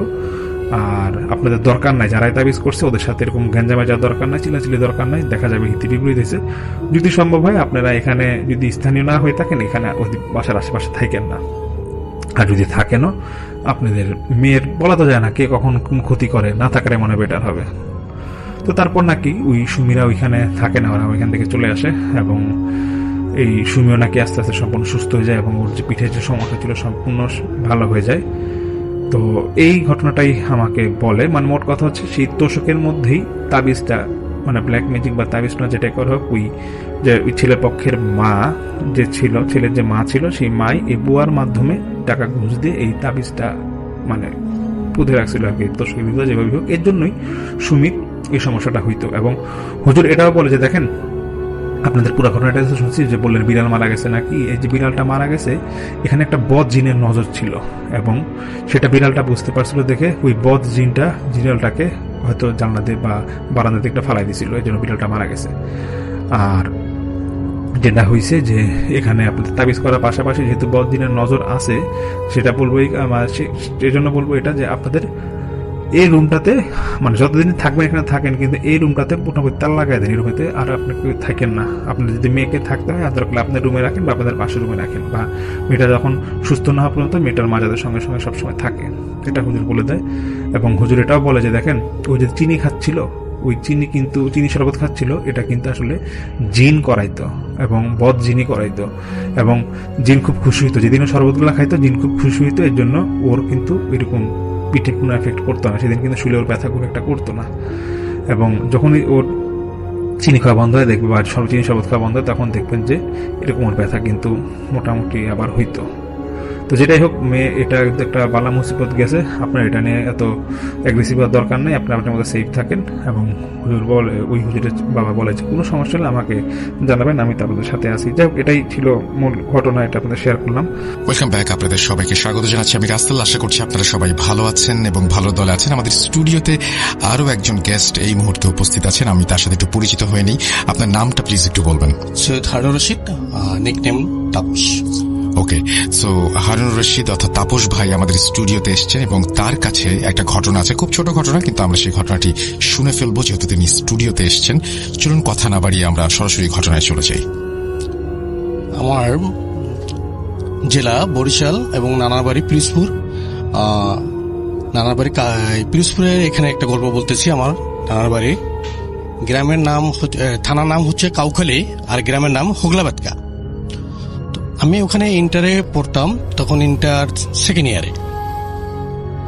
তো আমরা শীতের রাতে আমরা কয়েকজন বন্ধু মিলে রস মানে পায়েস খাওয়ার ইচ্ছা, রস চুরির জন্য এই জমিতে গেলাম, মানে কোলা বলে, ওই এলাকাটাকে কোলা বলে বা ক্ষেত, মানে ওই যে খেজুর গাছের রস চুরি করার জন্য আমরা গেলাম এবং জমিতে আমরা একটা কুড়িঘর তৈরি করলাম, যেখানে আমরা থাকবো এবং রান্না করব। আর এক দলে নারকেল চুরি করবে, আর এক দলে রস নিয়ে আসবে। এইখানে যাওয়ার পরে আমার দায়িত্ব পড়লো যে কিছু খেজুর গাছ থেকে রস পাততে হবে, তুমি চলো। তা আমি তাদের সাথে গেলাম। যাওয়ার পরে আমার এক মামা ছিল, তার নাম উজ্জ্বল। সে বলল, ভাই না, তুমি কি ওই বাড়িতে যে রস নিতে পারবা? আমাকে, কেন পারবো না মামা, এত বাড়িতে আমরা গেলাম, কিন্তু এই বাড়িতে কেন পারবো না? এই বাড়ি কবিরাজ বাড়ি, এটা কি জানো? আমি কি, জি। এই কবিরাজ বাড়ির একটা মহত্ব আছে। এই বাড়ি থেকে যদি কেউ কিছু চুরি করে বা কিছু নেয়, সে কিন্তু গাছের সাথে লেগে থাকে। আমি কি, মামা এটা কি বললেন? কিছুদিন আগে এই ঘটনা ঘটছিল। একজনের রস চুরি করতে না, কাঁঠাল চুরি করতে যায় কবিরাজের নাম হচ্ছে ছাদ কবিরাজ, ইসুক কবিরাজ। ওরা আবার পাগলের ট্রিটমেন্টও করে। তো ওর বাড়িতে ঢোকার পরে ওই লোকটা কাঁঠাল চুরি করতে যায়, গাছের সাথে লেগেছিল এবং সকালবেলা ওই ছাদ কবিরাজ তাকে গাছ থেকে নামায় এবং তার কাছে মাপ চেয়ে চলে যায় যে এই বাড়িতে আর কখনো চুরি করতে আসবো না। আমাকে মামা এটা শুনে আমার কাছে একটু ভয় করতেছিল, এখনো আমার একটু ভয় লাগতেছে, ওই যে কাঁপতেছিলাম। তারপর বলকে ঘটনার মাঝেই আমি ছিলাম ওই কবিরাজ বাড়ির দক্ষিণ পাশে কাড়ালি খাল বলে, এই খালের পারে খেজুর গাছ আছে, ওইখানে পারার জন্য আমরা প্রস্তুতি নিতেছি। হঠাৎ করে বলতেছি কি, তুই ভাই না একটু উপরের দিকে তাকাতো। তো আমি উপরের দিকে তাকাইলাম, দেখতেছি কি ঘুড়ি যেমন আছে, ঘুড়িটা আলোকিত হইয়া রাউন্ড দিতে দিতে দিতে ওই যে একটা মাঠের ভিতরে নামলো, মানে কবিরাজ বাড়ির ওই যে খাল এবং বাড়ির মাঝখানে একটা ঈদগাহ ছিল ছোট, ওই ঈদগার মাঠে নামলো। তুই কি এখন কিছু বুঝলি? আমি কি, মামা এটা কি আলোকিত হয়ে এটা ঘুড়ির মতো, এটা কি নামলো? ওইটাই ওদের বাড়িতে পাহারা দেয়, ওইটাই জিন। আমি কি, মামা আমি তো জিন তো কোনোদিন বিশ্বাস করতাম না, আজকে তোমারটা দেখে আমার বিশ্বাস হইল। আর আমি এরপর থেকে আমি চুরির জিনিসটা, ওই যে খেজুরের রস কি চুরি করবো, আমি দৌড়ে ওই যে কুড়ে করে চলে আসলাম। এই পর্যন্ত রাসেল ভাই।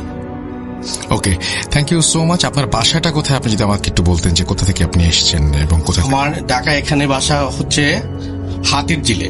আচ্ছা, হাতির জিলে আপনার তিতাস রোড। আচ্ছা, আর আপনি আপনার দেশের বাসা কোথায়? আপনি যে জায়গার ঘটনা বললেন সেখানে? যেটা আমার হচ্ছে বরিশাল বিভাগের পিরোজপুর জেলার কাউখালী থানার হোগলাবাদ গ্রাম। এখানেই ঘটনাটি ঘটেছে, তাই না? এখানে ঘটেছিল। এটা আমার 1998 সালে। Okay, thank you so much. Thank you so much আপনার ঘটনার জন্য, আপনাকে অনেক ধন্যবাদ। এবং আমি এখন যেটা করব সেটা হচ্ছে চলে যাব সরাসরি আমাদের পরবর্তী যে অতিথি আছেন তার কাছে। ঘটনাটা শুরু হয়েছিল 2010 সালে, যখন আমরা উত্তরাতে থাকতাম। কামারপাড়া নামে আমরা একটা জায়গায় ছিলাম, ওইখান থেকেই ঘটনাটা শুরু হয়। তখন আমি ক্লাস 4-এ পড়তাম। এটা 2010 সালের কাহিনী।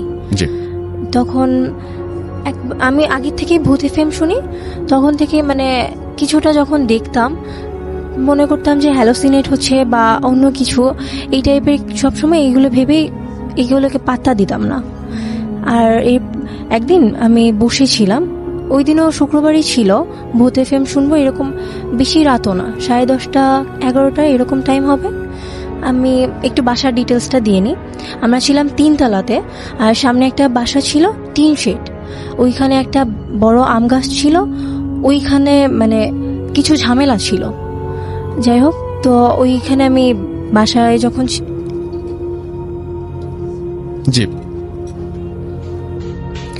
জি অবশ্যই। তা তোমার ওখানে যখন ওর যে সব বাসায় ছিল, ওটা কিরকম টাইম ছিল? ওই টাইমটা ছিল 10:30 থেকে 11টা পর্যন্ত। ওই টাইমে আমি জানলার কাছে বসেছিলাম, হঠাৎ দেখি যে একটা মেয়ের মতো, মানে আকৃতিটা মেয়ের ছিল বাট ফেস দেখা যাচ্ছিল না, মানে বয়স্ক ছিল কিছুটা। যাই হোক, ওরকম একটা মেয়ে ছিল বসা। ওই মেয়েটা তখন মানে মুখটা লুকানো টাইপ বসা ছিল। তখন আমি তাকিয়েছিলাম, ডাকি। সেটা ছিল চালের উপরে বসা ছিল, যেটা হাত পা এক জায়গায়, যেটাকে আমরা বলি হামাগুড়ি টাইপের দিয়ে ওভাবে করে বসা ছিল, চুলগুলো সামনের দিকে ছিল, দিয়ে চালের উপর বসেছিল। হ্যাঁ, তারপর আমি কিউরিওসিটি বশত মেয়েটাকে ডাক দিই। ডাক দেওয়ার পরে কিছুক্ষণ ডাকাডাকির পরে সে অ্যান্সার করে না বা তাকায় না। অনেকক্ষণ পরে যখন আমার রাগ হয় তখন একটু আমি ডাক দিই, তখন সে যখন তাকায় আমার দিকে, মানে ফেসটা কেমন ছিল এটা এক্সপ্লেন করা সম্ভব নয়। একে তো মনে হচ্ছে তাকিয়ে আছে, বাট তার চোখটা মানে দেখা যাচ্ছে না, একদম ফুল একটা মানে ছায়া টাইপের কিছু দেখা যাচ্ছে। এত ভয়ানক ছিল এটা, যেটা বলে এক্সপ্লেন করা আসলে সম্ভব নয়। একদম ফুল তাকিয়ে আছে, দেখে মনে হচ্ছিল যে এখনই হয়তো আমাকে এসে ধরবে বা কিছু বলবে। অনেক রাগান্বিতভাবে তাকিয়েছিল। এই ছিল আমার প্রথম কাহিনী। মানে আপনি হচ্ছে ওই ওই আপনার এখন যে সমস্যাগুলো হচ্ছে, সমস্যাগুলো তো খুব সিভিয়ার। আপনি আপনার হাজবেন্ড আছে এখানে, যেমন আপনি ওনারা বলছিলেন যে আপনারা আপনার সামনে, চোখের সামনে মুহূর্তের মধ্যে আপনার হাতে বিভিন্ন জায়গায় দাগ পড়ে যায়, বিভিন্ন হ্যাঁ, জায়গায় বিভিন্ন ধরনের স্ক্র্যাচ পড়ে, তারপর আরবি ওয়ার্ড ওঠে কিন্তু উল্টো, তারপর খ্রিস্টিয়ানদের যে ক্রুশ আছে সেটাও উল্টো হয়, মানে এরকম ধরনের কিছু চিহ্ন হয়, মানে আবার বিভিন্ন ওয়ার্ড লেখা ওঠে। এখানে আমি তোমার এটাকে ক্লিয়ার করে দিচ্ছি সবার জন্য। সেটা হচ্ছে ও যেটাকে দেখেছিল সর্বপ্রথমে চালের উপর যেটা কথা বলছে, এই জিনিসটাই আমাদের ধারণা মতো, এবং আমরা অনেক হুজুর দেখিয়েছি, অনেক কবিরাজ দেখিয়েছি, তাদের সবার ভাষ্য অনুযায়ী এই জিনিসটাই সেই জিনিস। ইভেন অনেক ক্ষেত্রে যখন হাজির করে, জিন হাজির করা হয়েছে আজ পর্যন্ত অনেকবার। করানোর পরে প্রত্যেকবার স্বীকারোক্তি এসেছে ওর এখন পর্যন্ত যে প্রবলেমগুলো, এই প্রবলেমগুলো সেই সময় থেকে শুরু হয়েছিল, এবং সে যখন চালে যে বসেছিল তখন যখন তাকে ও ডেকেছিল, ও তখন থেকে এসেছে ওর সাথে। আর এইটা মেইন প্রবলেমটা শুরু হয় আমাদের বিয়ের পরে থেকে। বিয়ের প্রথম দিকে আমি অনেকটা এথিস্ট টাইপের ছিলাম, যে আমি ধর্ম বিশ্বাস করতাম না, কোনো কিছু বিশ্বাস করতাম না সেভাবে করে, এথিস্ট ছিলাম। বিয়ের প্রথম দিকে ওর কিছু কিছু সিনড্রোম দেখা দেওয়া শুরু করলো। এটা হচ্ছে গিয়ে অক্টোবরে 2017 সালে মিরপুরে, আমাদের বর্তমান যে বাসায় আমরা অবস্থান করছি এই বাসায়, যে ও অনেক সময় দেখা যেত আমার উপর রাগ করছে, করে আমাকে মারতে চাচ্ছে। একদিন শুয়ে থাকতে থাকতে আমার আঙুল ধরে বলছে যে তোমার আঙুলটা আমি ভেঙে দিই। আমি চিন্তা করেছি যে হয়তো রাগ করেছে বা দুষ্টুমি করছে, এরকম চিন্তা করে বলেছি যে তাহলে ধরো ভেঙে দাও। তখন আমার মা দেখেছে যে ও ভাঙতে গিয়েছে পুরোপুরি, আমি টান দিয়েছি, মা দেখেছে, দেখে ওকে বকা দিতে তখনও বলছে যে আমি এরকম করিনি, তো না আমি এটা করিনি। তখন আমরা চিন্তা করলাম হয়তো কোনো মেন্টালি প্রবলেম হতে পারে, এরকম তো সাধারণ হয় মানুষের। নতুন পরিবেশে এসেছে, এত টানাটানি গিয়েছে, বিয়ের একটা সিজন গিয়েছে, এই জন্য এটা হয়েছে। কিছুদিন যেতে না যেতে আমাদের বাসায় কিছু লোকজন আছে, আমরা আড্ডা দিচ্ছি, হঠাৎ করে ওর হাতে একটা বাইটের চিহ্নটা পুরোপুরি সাপের দাঁতের মতো, 3টা দাঁত, বাচ্চাদের দাঁতের সাইজের মতন গ্যাপ করে সাপের মতন 3টা দাঁত। ও মানে আমাদের কাছে এসে হাতটা দেখিয়ে পুরো কান্না করে ফেলেছে যে আমার কি এখনো কামড়াচ্ছে কি যেন, দেখো। আমরা ঠিক বুড়া আঙুলের সাইড থেকে, রাসেল ভাই আপনি দেখতে পারবেন এইখান থেকে 3টা দাঁতের দাগ, একদম সাপের মতো, মানে বুড়ো আঙুলের ঠিক নিচের দিকটায়। আমরা চিন্তা করছি হয়তো অ্যালার্জি বা এই টাইপের কোনো কিছু হবে, যেটা অ্যালার্জি টাইপের কোনো কিছু একটা দাগ পড়েছে। তার কিছুদিন পরে আমার এক ফ্রেন্ড আমার দেশের বাড়ি থেকে ঢাকায় বেড়াতে আসে তার ওয়াইফকে নিয়ে। আসলে আমাকে ফোন দেয় যে নতুন বিয়ে করেছিস, আমি আসি তোর বাসায় দেখা করতে। আমরা তাকে নিয়ে আসি, বাসায় নিয়ে এসে আমরা রাত্রে আনুমানিক 3টা পর্যন্ত আড্ডা দিয়ে আমরা আমাদের রুমে যখন শুতে যাওয়ার আগে আমি আর আমার ওয়াইফ মার রুমে গিয়েছি আমার, তাকে গুড নাইট দিতে, যে আমরা শুতে যাব। এরকম সময় হঠাৎ করে নুপুরের শব্দটা প্রথমে আমার ওয়াইফ পাওয়া শুরু করলো। নুপুরের শব্দ পাচ্ছে, তারপর বলছে যে এরকম নুপুরের শব্দ বারান্দা থেকে আসছে, মা তুমি কি এটা শুনতে পাচ্ছ? তখন মা একটু খেয়াল করে দেখে বলে মাও শুনতে পাচ্ছে। এবার দুইজনের এরকম দেখে আমি তারপরে চিন্তা করলাম কিরকম নুপুরের শব্দ, আমি একটু খেয়াল করে দেখি। এবার আমি শুনতে পেয়ে আমার কেন জানি আচমকে একটু ভয় লাগা শুরু হলে আমি মোবাইল ফোন থেকে ইউটিউবে যে সূরা ইয়াসিন চালিয়ে দিলে নুপুরে ও বলছে খালি যে সাউন্ডটা বাড়ছে, এটা বন্ধ করে সাউন্ডটা বাড়ছে। বলতে বলতে রাসেল ভাই সর্বোচ্চ 5 থেকে 6 সেকেন্ডের মধ্যে ও চিল্লিয়ে উঠে খাটে শুয়ে আমাকে ধরতে আসছে, মারবে, যে সাউন্ডটা বন্ধ করো থেকে এবার কর। ফেসটা দেখতে, সেই সময় ওর ফেসটা দেখতে কেমন বলা যায়, যে রাগান্বিত হিন্দুদের, রাগান্বিত দুর্গা বলে যেরকম, ওই টাইপের, মানে বড় বড় চোখ করে এমন ভাবে যে আমাকে মেরে ফেলবে, এই টাইপের একটা ফেস এক্সপ্রেশন তৈরি করে। আমরা তো ভয় পেয়ে যাই, এটা এরকম কেন হচ্ছে। তখন আমার পাশের ফ্ল্যাটে পাশের রুমে তো আমার ফ্রেন্ডরা ছিল। আম্মুকে বললাম কি তুমি দ্রুত যাও, যে ওদেরকে ডাক দাও। আম্মু কিছু চিন্তা না করে আম্মু ওদেরকে ডাক দিতে গেল। ওইটুক সময় আমি ধরে রেখেছি, যদিও একটু ভয় লাগছে, বিশ্বাস করি না ভয় লাগছে। এবার ওরা আসলো, ওরা আমার ফ্রেন্ড আর ফ্রেন্ডের ওয়াইফ আসলো, এসে দেখলো এই অবস্থাটা। একটা কথা এখানে তুমি স্কিপ করে Okay. গিয়েছো, তোমার ফ্রেন্ডের ওয়াইফের সাথে এই প্রবলেমটা ওটা ছিল। বলবো। তা ওরা আসলো, এসে দেখলো যে আমার ফ্রেন্ডের ওয়াইফের এই প্রবলেমটা ছিল, যেই কারণে ওরা বুঝতে পেরেছে, দেখে যে আসলে এটা কি হচ্ছে। এইবার ওরা এসে সাথে সাথে বাসার যে জানলার পর্দা ওগুলো নিল, মানে এক্সট্রা যে পর্দাগুলো আমাদের রাখা থাকে ওগুলো নিজে আয়না টাইনা এগুলো যা আছে এগুলো ঢেকে দিল। ঢেকে দিয়ে পাশের বাসা থেকে বললো যে মরিচ নিয়ে আসো, এই নিয়ে আসো, ওই নিয়ে আসো, কিছু জিনিসপত্র রিচুয়াল টাইপের জিনিসপত্র যেগুলো দিয়ে তারায়, ভূত তারায়, এরকম জিনিসপত্র কিছু নিয়ে আসলো। নিশুগুলো করলো, কিন্তু তেমন কোনো বেনিফিট হলো না। না হওয়ার কারণে ও তো আমাকে মারবে, সবাইকে মারবে, এমন একটা অবস্থা। আমরা 3-4 জন বন্ধু বান্ধব, 3-4 জন আমার ফ্রেন্ড, কাজের মহিলা, আমার আম্মু, শুধু 3-4 জন মিলে আমরা ওকে ধরে রেখেছি, হাত পা ধরে রেখেছি, কিন্তু আমরা ওর সাথে জোরে পারছি না। এক পর্যায়ে হলো কি, কারো একজনের কাছ থেকে, আমাদের রাসেল ভাই খেয়াল নেই, কোনো একজনের কাছ থেকে ওর বা পাটা ছুটে যায়, ধরে রাখতে যে বা পাটা ছুটে গেলো, বা পাটা উঁচু করে খাটের উপরে একটা আঘাত করে, আস্তে করে আঘাত করার সাথে সাথে আমরা খাটে কাজের বুয়া শুদ্ধ 2-3 আমরা প্রায় 4-5 জন খাটের উপর, সবাই খাটটা ভেঙে নিচে নেমে যাই।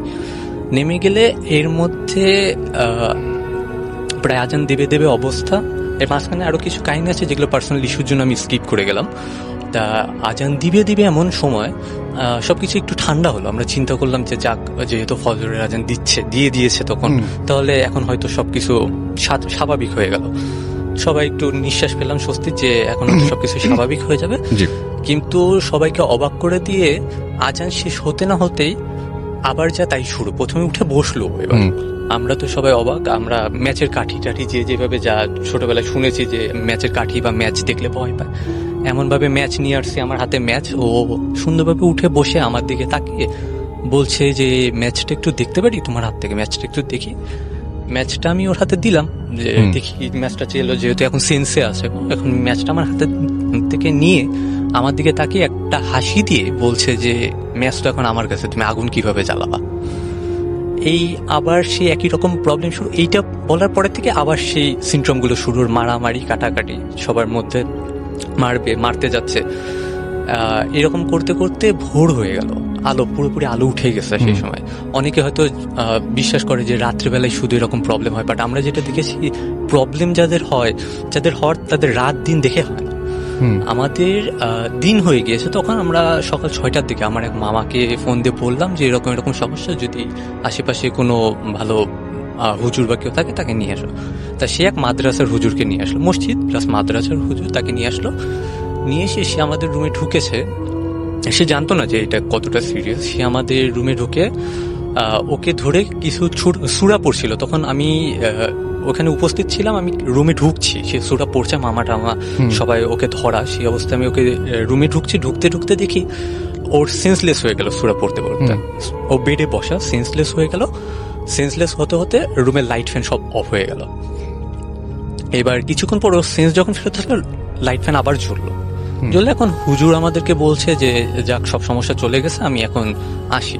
তা আমরা রাসেল ভাই সে সময় বুঝতে পারিনি যে হুজুরটা নিজেই কতটা ভয় পেয়ে সেখান থেকে চলে যাচ্ছে। তা আমরা সবাই স্বস্তি নিঃশ্বাস ফেললাম আরেকবার, যে যাই হোক হুজুর এসেছিল, সব সমস্যা মিটে গেছে। হুজুর চলে যাওয়ার রাসেল ভাই সর্বোচ্চ 10 মিনিট পরে আমাদের ফ্ল্যাটটা 7 তলায়, বিল্ডিং এ 7 তলার উপরে আমাদের রুমের পুরো সাইড থাই গ্লাস শুদ্ধ, পুরো আপনার জানালা দেয়াল শুদ্ধ, সবকিছু কেঁপে উঠতে না উঠতে আবার সেই অর্থ হাসি দিয়ে আবার সেই প্রবলেম শুরু। পুরো সেরকম চেঁচামেচি, মারতে আসা। এর মধ্যে আমরা আবার চিন্তা করলাম যে যেহেতু কিছু হয়নি, আমরা হুজুরকে আবার ফোন দিই। হুজুরকে ফোন দিয়েছি, কিন্তু হুজুর প্রথমবার বলছে আসছি। এরপর আধা ঘন্টা এরকম আমরা টর্চার সহ্য করার পরে যখন হুজুরকে ফোন দিলাম, হুজুর আর ফোন ধরে না। এইবার ওই জিনিসটা, ওর যে জিনটা বলছে যে হুজুর তো আর আসবে না, হাসি দিয়ে বলছে হুজুর তো আর আসবে না, হুজুর তো ভয় পেয়েছে। এইভাবে বলতেছে হুজুর তো আর আসবে না, হুজুর আমাদের দেখে তো ভয় পেয়েছে, আমি তো দেখা দিয়েছি, হুজুরে তো আমি চেহারা দেখাইছি। ভালো কথা। এবার আমরা কি করব, কিছু খুঁজে না পেয়ে, এর মধ্যে আরেকজন হুজুর আনতেও তো সময় লাগবে আমাদের। এর মধ্যে আমরা কোরআন শরীফ, মুসলমানদের কোরআন শরীফ আমরা ওর বুকের উপর দিয়ে রাখলাম, যে বুকের উপর কোরআন শরীফ রেখে দেখি কি হয়, যেহেতু কোনো কিছুতেই কোনো কাজ হচ্ছে না। ও কোরআন শরীফ শুদ্ধ কোরআন শরীফটা জিনটা নিজেই কোরআন শরীফটা হাতে নিয়ে উঠে বসে কোরআন শরীফ সরিয়ে দিচ্ছে হাত দিয়ে। আর যতবার আয়না ঢাকা হচ্ছে রুমের মধ্যে, প্রত্যেকবার আয়নার পর্দা যখনই ও আসছে, বিল্ডিং কেঁপে উঠছে, থাই গ্লাস কেঁপে উঠছে, দিনের বেলা ভাই এটা কেঁপে উঠে আয়নার পর্দা পড়ে যাচ্ছে, আয়না যে কাপড় দিয়ে আমরা ঢেকে রাখছি সেই কাপড়টা পড়ে যাচ্ছে। এরপরে আরো হুজুর আনা হলো কিছু, 2-1 দিনের মধ্যে এভাবে করে চলতে থাকলো। কিছু হুজুর আনা হলো, কেউ যেটা বলে শ্মশানে পাঠা বলি দিয়েছে আমাদেরকে দিয়ে, এরকম আরো কিছু জিনিসপত্র করেছে তারা। মাঝে ডক্টর দেখানো হয় যে আমার বাবাকে যখন জানানো হয় এইসব কাহিনী, তখন সে বলে যে আগে ডক্টর দেখাতে। তো আমরা এরকম করে সাভারের একটা ডক্টরকে দেখাই, সে আমার বিভিন্ন ধরনের টেস্ট দেয়, সব কিছু দেওয়ার পর যখন রিপোর্ট আসে সন্ধ্যার সময়, সব রিপোর্ট নর্মাল দেখে, তখন সে সব সিনড্রোমগুলো জানতে চায়। দেন আমাদের কাছে একটা ভিডিও ফুটেজ ছিল, আমরা রাসেল ভাইয়াকে দেখিয়েছি যেটা। হ্যাঁ, তো ওই ভিডিও ফুটেজটা আমরা ওই ডক্টরকে দেখানোর পরে সে নিজেই ওটা দেখে বলে যে আপনারা একটা হুজুরের সাথে কন্ট্যাক্ট করেন। সায়েন্সের যুগে এগুলো কেউ বিশ্বাস করে না, বাট আপনারা একটা হুজুরের সাথে কন্ট্যাক্ট করেন, এটা বলে সে জাস্ট আমাকে একটা রিল্যাক্সের জন্য একটা ঘুমের ওষুধ দেয়। আর এর মধ্যে কিছু জিনিস বাদ পড়ে গিয়েছিল, সেটা হচ্ছে ওর আব্বুকে যখন জানানো হয়েছিল তখন বিষয়টা এমন সিরিয়াস হয়ে গিয়েছিল যে হঠাৎ করে ওর গলা কেউ ঠেসে ধরলে দেখা যায় না যে কে ধরছে, বাট গলার ওই জায়গায় যে মানুষের আঙুলের মতন ছাপ, 3টা আঙুলের ছাপ, গলায় 3টা আঙুলের ছাপ, স্পষ্টভাবে 3টা আঙুলের ছাপ পড়তো। যে ছাপগুলো থেকে ওর প্রায় 1.5-2 মিনিট, ইভেন 3 মিনিটের মতন সময় পর্যন্ত ওর নিঃশ্বাস বন্ধ হয়ে থাকতো, দম বন্ধ হয়ে থাকতো। যেই সিমটমগুলো দেখে আমরা চিন্তা করলাম যে আমাদের পক্ষে আর এইভাবে করে মানে রাখা সম্ভব হচ্ছে না, এইভাবে করে যে আমরা এত বড় রিস্ক নিয়ে রাখতে পারবো না আর কাউকে না জানিয়ে। যেহেতু প্রথমে চিন্তা করেছিলাম হুজুর দেখালে বা কোনো কিছু ছোট কিছু করলে হয়তো এটা সলভ হয়ে যাবে, তখন আমরা ওর বাবার পাশে যাওয়ার সিদ্ধান্ত নিই। তারপর ওর বাবার বাসায় যাওয়া হয়। ওখানের কাহিনী কি কিছু তুমি বলতে চাও? তা ওখানে যখন ওর বাবার বাসায় যাওয়া হয়, ওর আব্বু এনারা বিশ্বাস করতো জিনিসগুলো, কিন্তু এইভাবে করে যে নিজেদের ফ্যামিলির মধ্যে হবে কখনো চিন্তা করতে পারে নাই। ওখানে আমরা যাই, ওখানে গেলেও একই রকম সিনড্রোম দেখা দেওয়ার পর একবার একটা তান্ত্রিক ছিল, একটা হিন্দু, তা কি জানি জটা, হয়তো তাকে আমাদের ওই অঞ্চলে জটা নামে খুব খ্যাত সে, তার কাছে যাওয়া হয়। সে গেলে বলে কি তোমার সাথে 3টা জিন আছে, তা তার মধ্যে 3টা জিন আছে, সে ছাড়িয়ে দিতে পারবে বলে আমাদেরকে কিছু রিচুয়াল দেয়। রিচুয়াল দেওয়ার পরে কোনোভাবে সেই জিনিস যায় না, কিন্তু তার কাছ থেকে আসার পর আমাদের প্রবলেমগুলো আরো বাড়তে থাকে। আগে যেহেতু শুধু গলা ঠেসে ধরে রাখতো, এখন মানে পুরোপুরি শরীরে মারের দাগ হয় এবং পুরো শরীরের বডিতে স্ক্র্যাচের দাগ, সেটাও 3 আঙ্গুলের। এখন এইভাবে করে চলতে থাকলে কিছুদিন পর আমরা চিন্তা করি, তার 1 থেকে 2 দিন পর যে এইভাবে করে আর আমাদের পক্ষে সম্ভব হচ্ছে না, তখন আমরা অন্য হুজুরের সাহায্য নিই। সেই হুজুরের নাম হচ্ছে তুফান হুজুর। সিরাজগঞ্জের ওদিকে যদি কেউ থাকে, শাহজাদপুর, সিরাজগঞ্জ, উল্লাপাড়া ওদিকে থাকলে তুফান হুজুর, তাকে সবাই চিনবে। তা এই উনার সাহায্য নিয়ে উনি সর্বপ্রথম সঠিকভাবে ওর যে প্রবলেমের জিনটা সেটাকে হাজির করতে সক্ষম হয়।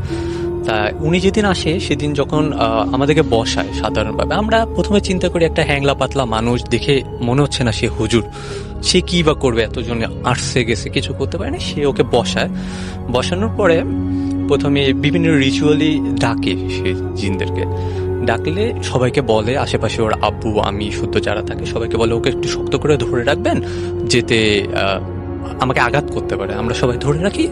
তা ডাকলে কিছু রিচুয়ালি ডাকার পরে আসার পরে সে একটা লাঠি নিয়ে ওর পাশ থেকে সার্কেল করে একটা। তা সার্কেলটা করার পরে আপনার জিনকে বলে তুই এবার ঠান্ডা হ, তুই দেখ তুই এখান থেকে বেরোতে পারবি কিনা।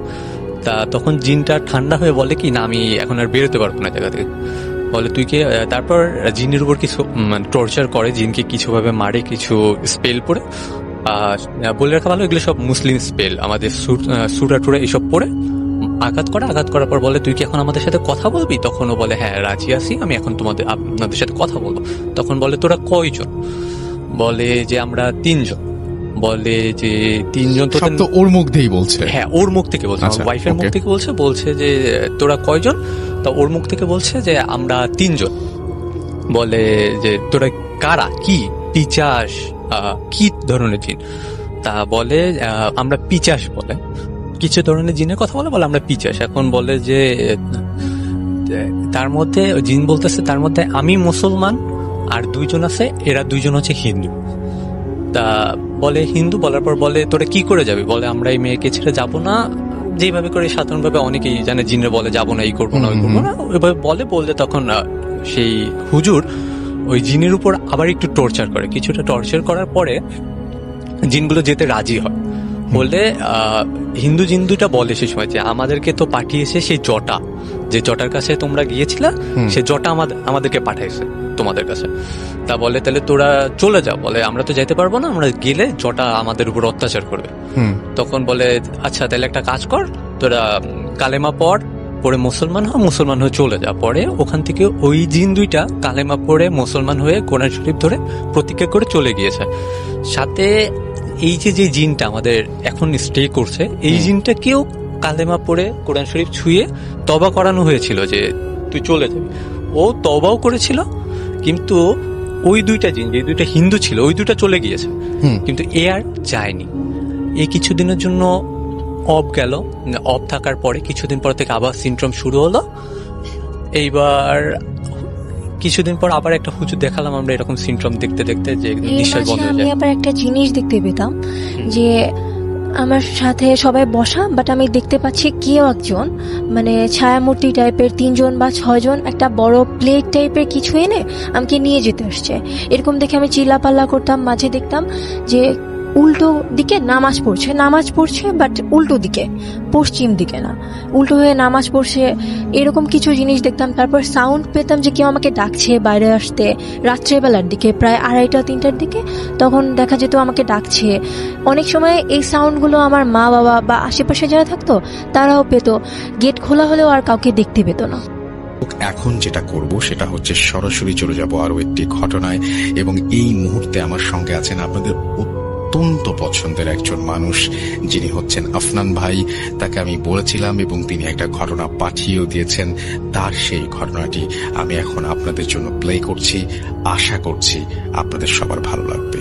চলুন শুনে আসি আফনান ভাইয়ের ঘটনাটি। তো এখন যে ঘটনাটি আমি আপনাদেরকে বলতে যাচ্ছি, এই ঘটনাটি বলার আগে একটি বিষয় আপনাদেরকে না বললেই না, সেটা হচ্ছে যে এই ঘটনাটি রাজবাড়ী জেলার ঘটনা। রাজবাড়ী জেলার বাণীবহ যে এলাকাটি রয়েছে, এই এলাকার ঘটনা। এই এলাকায় বিভিন্ন ছোট ছোট গ্রাম রয়েছে, তার মধ্যে একটি রয়েছে বারেক গ্রাম। তারপরে আশেপাশে আরো কিছু জায়গা রয়েছে। এই গ্রামে একটি অদ্ভুত ব্যাপার রয়েছে, যারা ওই গ্রামে আছেন তারাও সেটা জানেন এবং আমাদের রাজবাড়ী জেলার অনেকেই সেটা জানে। সেটি হচ্ছে যে ওই গ্রামে আজ থেকে আপনি 100 বছর বা তার বেশি সময় আগের কোন পরিবার যে বংশ পরম্পরায় সেখানে বসবাস করছে এমন পাওয়া খুবই দুষ্কর। অথচ এই জায়গাটা কিন্তু বহু আগের, কিন্তু সেখানে এই পুরাতন কোন পরিবার বসবাস আমরা দেখি না। এই পরিবারগুলোর মানে বংশ পরম্পরায় তাদের বসবাস দেখি না। এর পেছনে 3টি বিষয় অনেকেই উল্লেখ করেন যে কেন ওই জায়গাটাতে এমনটা নেই। যেমন রাজবাড়ী শহরে 200 বছর 300 বছর আগের স্থাপনা থেকে শুরু করে নিয়ে বংশ পরম্পরায় তারা বসবাস করছে, এমন কিন্তু নজির আছে, কিন্তু ওই গ্রামে নেই। বিশেষ 3টি কারণ আমরা খুঁজে পাই।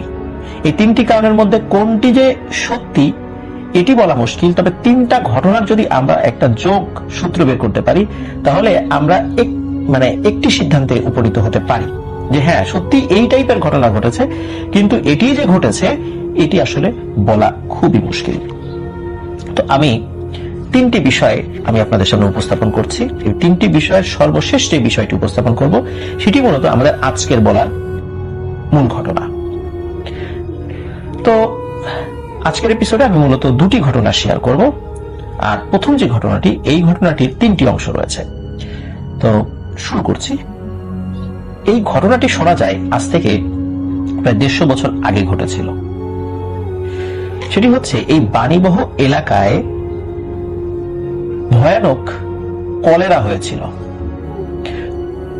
তো আমরা জানি যে আগে যখন কলেরার কোনো টিকা আবিষ্কৃত হয়নি, তখন কলেরা যদি কোনো গ্রামে হতো তাহলে ওই গ্রাম একদম মরে সাফ হয়ে যেত মানুষ, এবং সেই গ্রামের পরে তারপরের গ্রাম, তারপরের গ্রাম, এইভাবে একটার পর একটা গ্রামের মানুষ মরে সাফ হয়ে যেত।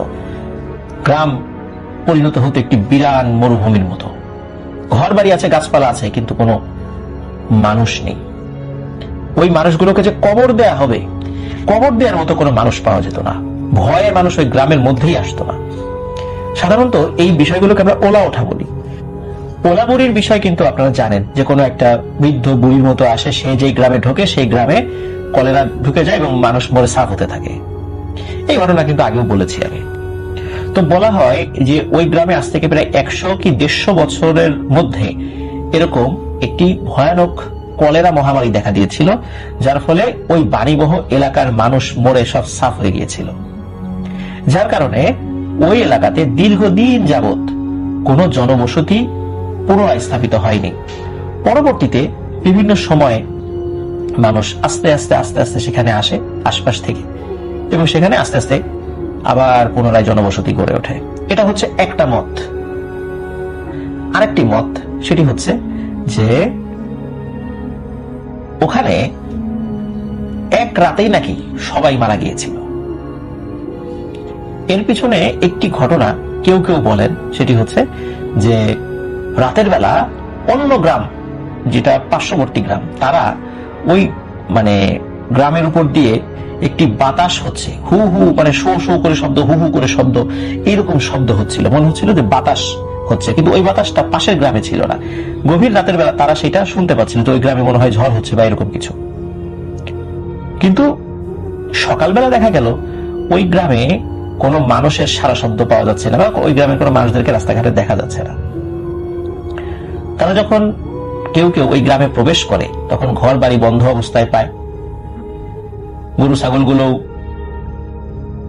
গোয়াল ঘরে আছে, কিন্তু মৃত অবস্থায়। পরে ঘরের দরজা জানালা এগুলো বাহির থেকে খুলে দেখা গেল ঘরের মধ্যে মানুষ মৃত অবস্থায় পড়ে আছে। এভাবে ওই গ্রামের সব মানুষ এবং গবাদি পশু নাকি মরে সাফ হয়ে গিয়েছিল ওই একটা বাতাসে। তবে এই যে বিষয়টি কেবল বললাম, বাতাসের যে বিষয়টি, এটি আদতে কতটুকু সত্য এটা নিয়ে সন্দেহ রয়েছে। কিন্তু ব্যাপারটি হলো যে এমন ঘটনা যে পৃথিবীর কোথাও ঘটেনি, বিষয়টা কিন্তু এমন নয়। এরকম ঘটনা পৃথিবীর বিভিন্ন জায়গায় হয়েছে, যে রাতারাতি গ্রামের সব মানুষ মারা গেছে, রাতারাতি গ্রামের সব মানুষ উধাও হয়ে গেছে। আপনারা গুগলে সার্চ দিলে বা ইউটিউবে সার্চ দিলে এমন রহস্যময় ঘটনা অনেক পাবেন। যেহেতু ওই গ্রামের প্রায় সব মানুষ মরে সাফ হয়ে গিয়েছিল, যার কারণে এই ঘটনার সত্যতা যে আসলে কি হয়েছিল এটি জানা যায় না। আর এই ঘটনাগুলো ঘটার পরে আশেপাশের গ্রামগুলো থেকে মানুষজন ভয়ে অন্যত্র সরে চলে গিয়েছিল। আর তখন তো অনেক ফাঁকা ফাঁকা জায়গা ছিল, জমির অভাব ছিল না, মানুষ যে কোনো জায়গায় গিয়ে বসতি স্থাপন করতে পারত। এখনকার মতো তো এরকম জনবহুল পরিবেশ ওই সময় ছিল না। এই কারণে মানুষ অনেক দূরে সরে চলে যায়। তাদের মুখেই বিভিন্ন ঘটনা পরবর্তীতে মানুষ জানতে পারে, বিভিন্ন ভাবে ঘটনাগুলো বিকৃত হয়ে গিয়েছে। অ্যাকচুয়ালি ঘটনা কি ঘটেছিল সেটিও আমরা বলতে পারি না। থার্ড যে ঘটনাটি, এটি শোনা যায়, বলা হয় একটি ভয়ানক জল বসন্তে ওই গ্রামের অনেক মানুষ মারা গিয়েছিল। এই তিনটি ঘটনা আমরা যদি একত্র করি, আমরা একটি যোগসূত্র খুঁজে পাই, সেটি হচ্ছে যে আসলেই ওই গ্রামে কোনো না কোনো ঘটনা ঘটেছিল, যার ফলে বহু লোক মারা গিয়েছিল, যার ফলে ওই গ্রাম বিরান হয়ে গিয়েছিল। পরবর্তীতে বিভিন্ন লোকজন এসে ওখানে বসতি স্থাপন করেছে। দীর্ঘ সময় কিন্তু ওখানে মানুষ আসতেই ভয় পেত, আবার যদি মহামারীতে মানুষ মারা যায়, এইটাই ছিল কারণ। যাই হোক, থার্ড যে বিষয়টি আমি বললাম, এইটাকে কেন্দ্র করে আজকের ঘটনা, যে কেন জল বসন্ত হয়েছিল, এই জল বসন্ত হওয়ার কারণটা নিয়ে একটি ঘটনা প্রচলিত আছে, সেটি মূলত বলতে চাই। অনেকে এই ঘটনাটি শুনতে চেয়েছেন। আমি সরাসরি ঘটনাতে চলে যেতে পারতাম, কিন্তু ওই এলাকায় বসবাসকারী অনেকের কাছে এই বিষয়টি নতুন মনে হলেও হতে পারে। কারণ হচ্ছে যে এই সমস্ত ঘটনার সাক্ষ্য দেওয়ার মতো, যে হ্যাঁ তারা দেখেছে, তারা তাদের বাবার কাছ থেকে শুনেছে, তাদের বাবার আবার নিজের চোখে দেখেছে, এমন লোক খুঁজে পাওয়া অসম্ভব বললেই চলে, কারণ আপনারা বুঝতেই পারছেন সেখানে বহু লোক মারা গিয়েছিল। যাই হোক, আর এরকম ঘটনা, কলেরা, বসন্ত, এই ধরনের ঘটনায় আগে গ্রামের পর গ্রাম মরে সাফ হয়ে যেত, একদম একটা বংশ শেষ হয়ে যেত, এরকম ঘটনা আছে। এটা আপনাদের মুরব্বী যারা আছেন তাদের কাছে জিজ্ঞেস করলেই আপনারা জানতে পারবেন। যাই হোক, ঘটনাটি ঘটে সেটি হচ্ছে ওই গ্রামের একজন ব্যক্তি, ওই ব্যক্তির নাম জানা ইম্পসিবল, কারণ হচ্ছে যে তারা সবাই মারা গিয়েছিল। উনি রাতের বেলা ফিরে আসছিলেন। রাত খুব যে গভীর ছিল তা নয়, উনি ওনার খেতে কৃষিকাজ করতে করতে ওনার দেরি হয়ে যায় ওই দিন। তো উনি ওনার দুটো গরু নিয়ে ফেরত আসছিলেন। আস্তে আস্তে হঠাৎ করে ওই সময় আবার ওই দিন আবার বৃষ্টিও হয়েছিল, মানে মাটি জমির ক্ষেত কাদা কাদা হয়ে গিয়েছিল আর কি বৃষ্টির পানিতে। তো উনি যখন ওনার বাড়ির পথ দিয়ে আসছিলেন, ওনার বাড়ির কাছাকাছি মোটামুটি চলে আসেন, 0.5 কিলোমিটারের মধ্যে আর কি, তখন ওই জায়গাটাতে কয়েকটা পুকুর রয়েছে। ওই পুকুরেরও বেশ খানিকটা আগে উনি একটি জমির মধ্যে কচমচ কচমচ শব্দ শুনতে পান। পানির মধ্যে কোনো বড় মাছ যদি নড়াচড়া করে যেভাবে শব্দ হয় ওরকম শব্দ শুনতে পান। উনি চিন্তা করেন কি ব্যাপার, শব্দ কিসের। অনেক সময় কিন্তু এরকম খচমচ শব্দ হলে এগিয়ে গেলে সেখানে মাছ পাওয়া যেত। এখন যদিও সেটা কম পাওয়া যায়, বৃষ্টি হলে মাছ পুকুর থেকে কম উঠে আসে, এখন তো আগের মতো সেই সিচুয়েশন নেই।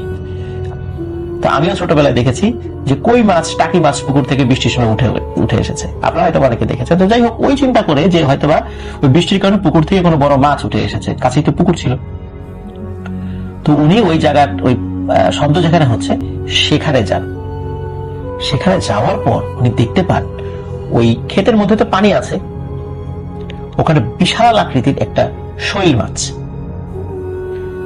স্বাভাবিক আকৃতির থেকে অনেক বড়, মানে এই টাইপের শৈল মাছ মানে উনি কখনো দেখেনি, মানে এত বড় শৈল মাছ। উনি চিন্তা করেন যে বাহ, এত বড় একটা শৈল মাছ, তো এখন কি করা যায়, এটাকে ধরি। কিন্তু এত বড় শোল মাছ যদি উনি ধরতে যান, এটা ওনার পক্ষে সম্ভব নয়, কারণ উনি ওর কাছে যাওয়া মাত্রই যেটি হবে সেটি হচ্ছে যে লেজ দিয়ে তাকে বাড়ি দিতে পারে যদি ওই শৈল মাছটাকে সে জাপটে ধরে। তখন উনি চিন্তা করলেন যে দ্রুত বাড়ি যাই, আর একটা কাজ করি, সেটা হলো এই শৈল মাছটাকে চারদিক দিয়ে কোনোভাবে আটকে রাখি। তো উনি শৈল মাছটি না ধরে আশেপাশের কাদামাটি সংগ্রহ করে ওই শৈল মাছটির চারদিকে একটু উঁচু করে দেন, মানে একটু দেয়ালের মতো করে দেন যতটুকু সম্ভব হয়, যাতে করে শৈল মাছটি ওইখান থেকে বেরিয়ে যেতে না পারে। মানে ওনার পক্ষে ওই সময় যতটুকু করা সম্ভব ছিল উনি সেটি করেছেন, এবং দ্রুত ওনার বাড়িতে কাছেই ছিল, ওনার গরু নিয়ে দৌড়ানো শুরু করেন। চিন্তা করেন বাড়ি থেকে ট্যাটা নিয়ে আসি। ট্যাটা বা কোচ আপনারা নিশ্চয়ই দেখেছেন, একটা ফলার মতো অনেকগুলো কাটা থাকে সেখানে, যেটি ছুঁড়ে মেরে মাছ শিকার করা হয়। ওনার বাড়িতে এটা ছিল।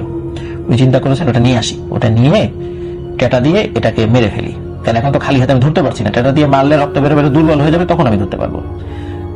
তো যে চিন্তা সেই কাজ, বাড়িতে গিয়েছেন, বাড়িতে গিয়ে উনি ওনার ট্যাটাটা নিয়ে এসেছেন। ট্যাটাটা নিয়ে এসে দেখে ঠিক আছে, মাছ মাছের জায়গায় আছে, কোনো সমস্যা নেই। তখন উনি যে কাজটি করেন সেটি হচ্ছে ওই ট্যাটা দিয়ে যখনই ওই মাছটিকে আঘাত করতে যাবেন, তখনই ওই মাছটি অস্বাভাবিক রকমের নড়ে ওঠে। মনে হচ্ছে মাছটি বুঝতে পারছে যে সে মারা যাচ্ছে। ওই লোকটি ট্যাটা দিয়ে তাকে আঘাত করতে যাচ্ছে, মাছটি বুঝতে পারছে, কিন্তু মাছটি পালাতে পারছে না কোনো কারণে। সে লাফালাফি করছে কিন্তু পালাতে পারছে না, মনে হচ্ছে সে ওই জায়গার মধ্যে আটকে গেছে। তখন ওই লোকটি যখন উদ্যত হয়েছিল, সে কিন্তু স্বাভাবিকভাবেই তাকে মারার জন্য উদ্যত হয়েছে। হয়তো বা মাছটি বাঁচার আকুতি জানাচ্ছিল ওই লোকটির কাছে, কিন্তু বলতে পারছিল না। কিন্তু ওই মাছটির ভাষা নিশ্চয়ই ওই লোকটির বোঝার কথা নয়। ওই লোকটি যে কাজটি করে সেটি হচ্ছে ট্যাটা দিয়ে সজোরে ওই মাছটির মাথায় আঘাত করে, এবং এক আঘাতেই মাছটির মাথার মধ্যে সেই ট্যাটার ফলাগুলি ঢুকিয়ে দিতে সক্ষম হয়। মাছটি প্রচন্ড জোরে নড়াচড়া শুরু করে, যন্ত্রণায় কুকড়ে ওঠে। তো ট্যাটা যেটি তার মাথায় বিঁধে ছিল, তখন ওই লোকটি কি করে, যখন মাছটি নড়াচড়া একটু কমে আসে, তখন ওই ট্যাটাটি মাথার থেকে বের করার জন্য উদ্যত হয়, এবং ওই মাছটির মাথার উপরে পা দিয়ে চাপ দিয়ে ট্যাটাটি একটানে বের করে ফেলে। তখন মনে করে মাছটি হয়তো এখন দুর্বল হয়ে গেছে, এখন তো নড়াচড়া আর করতে পারবে না।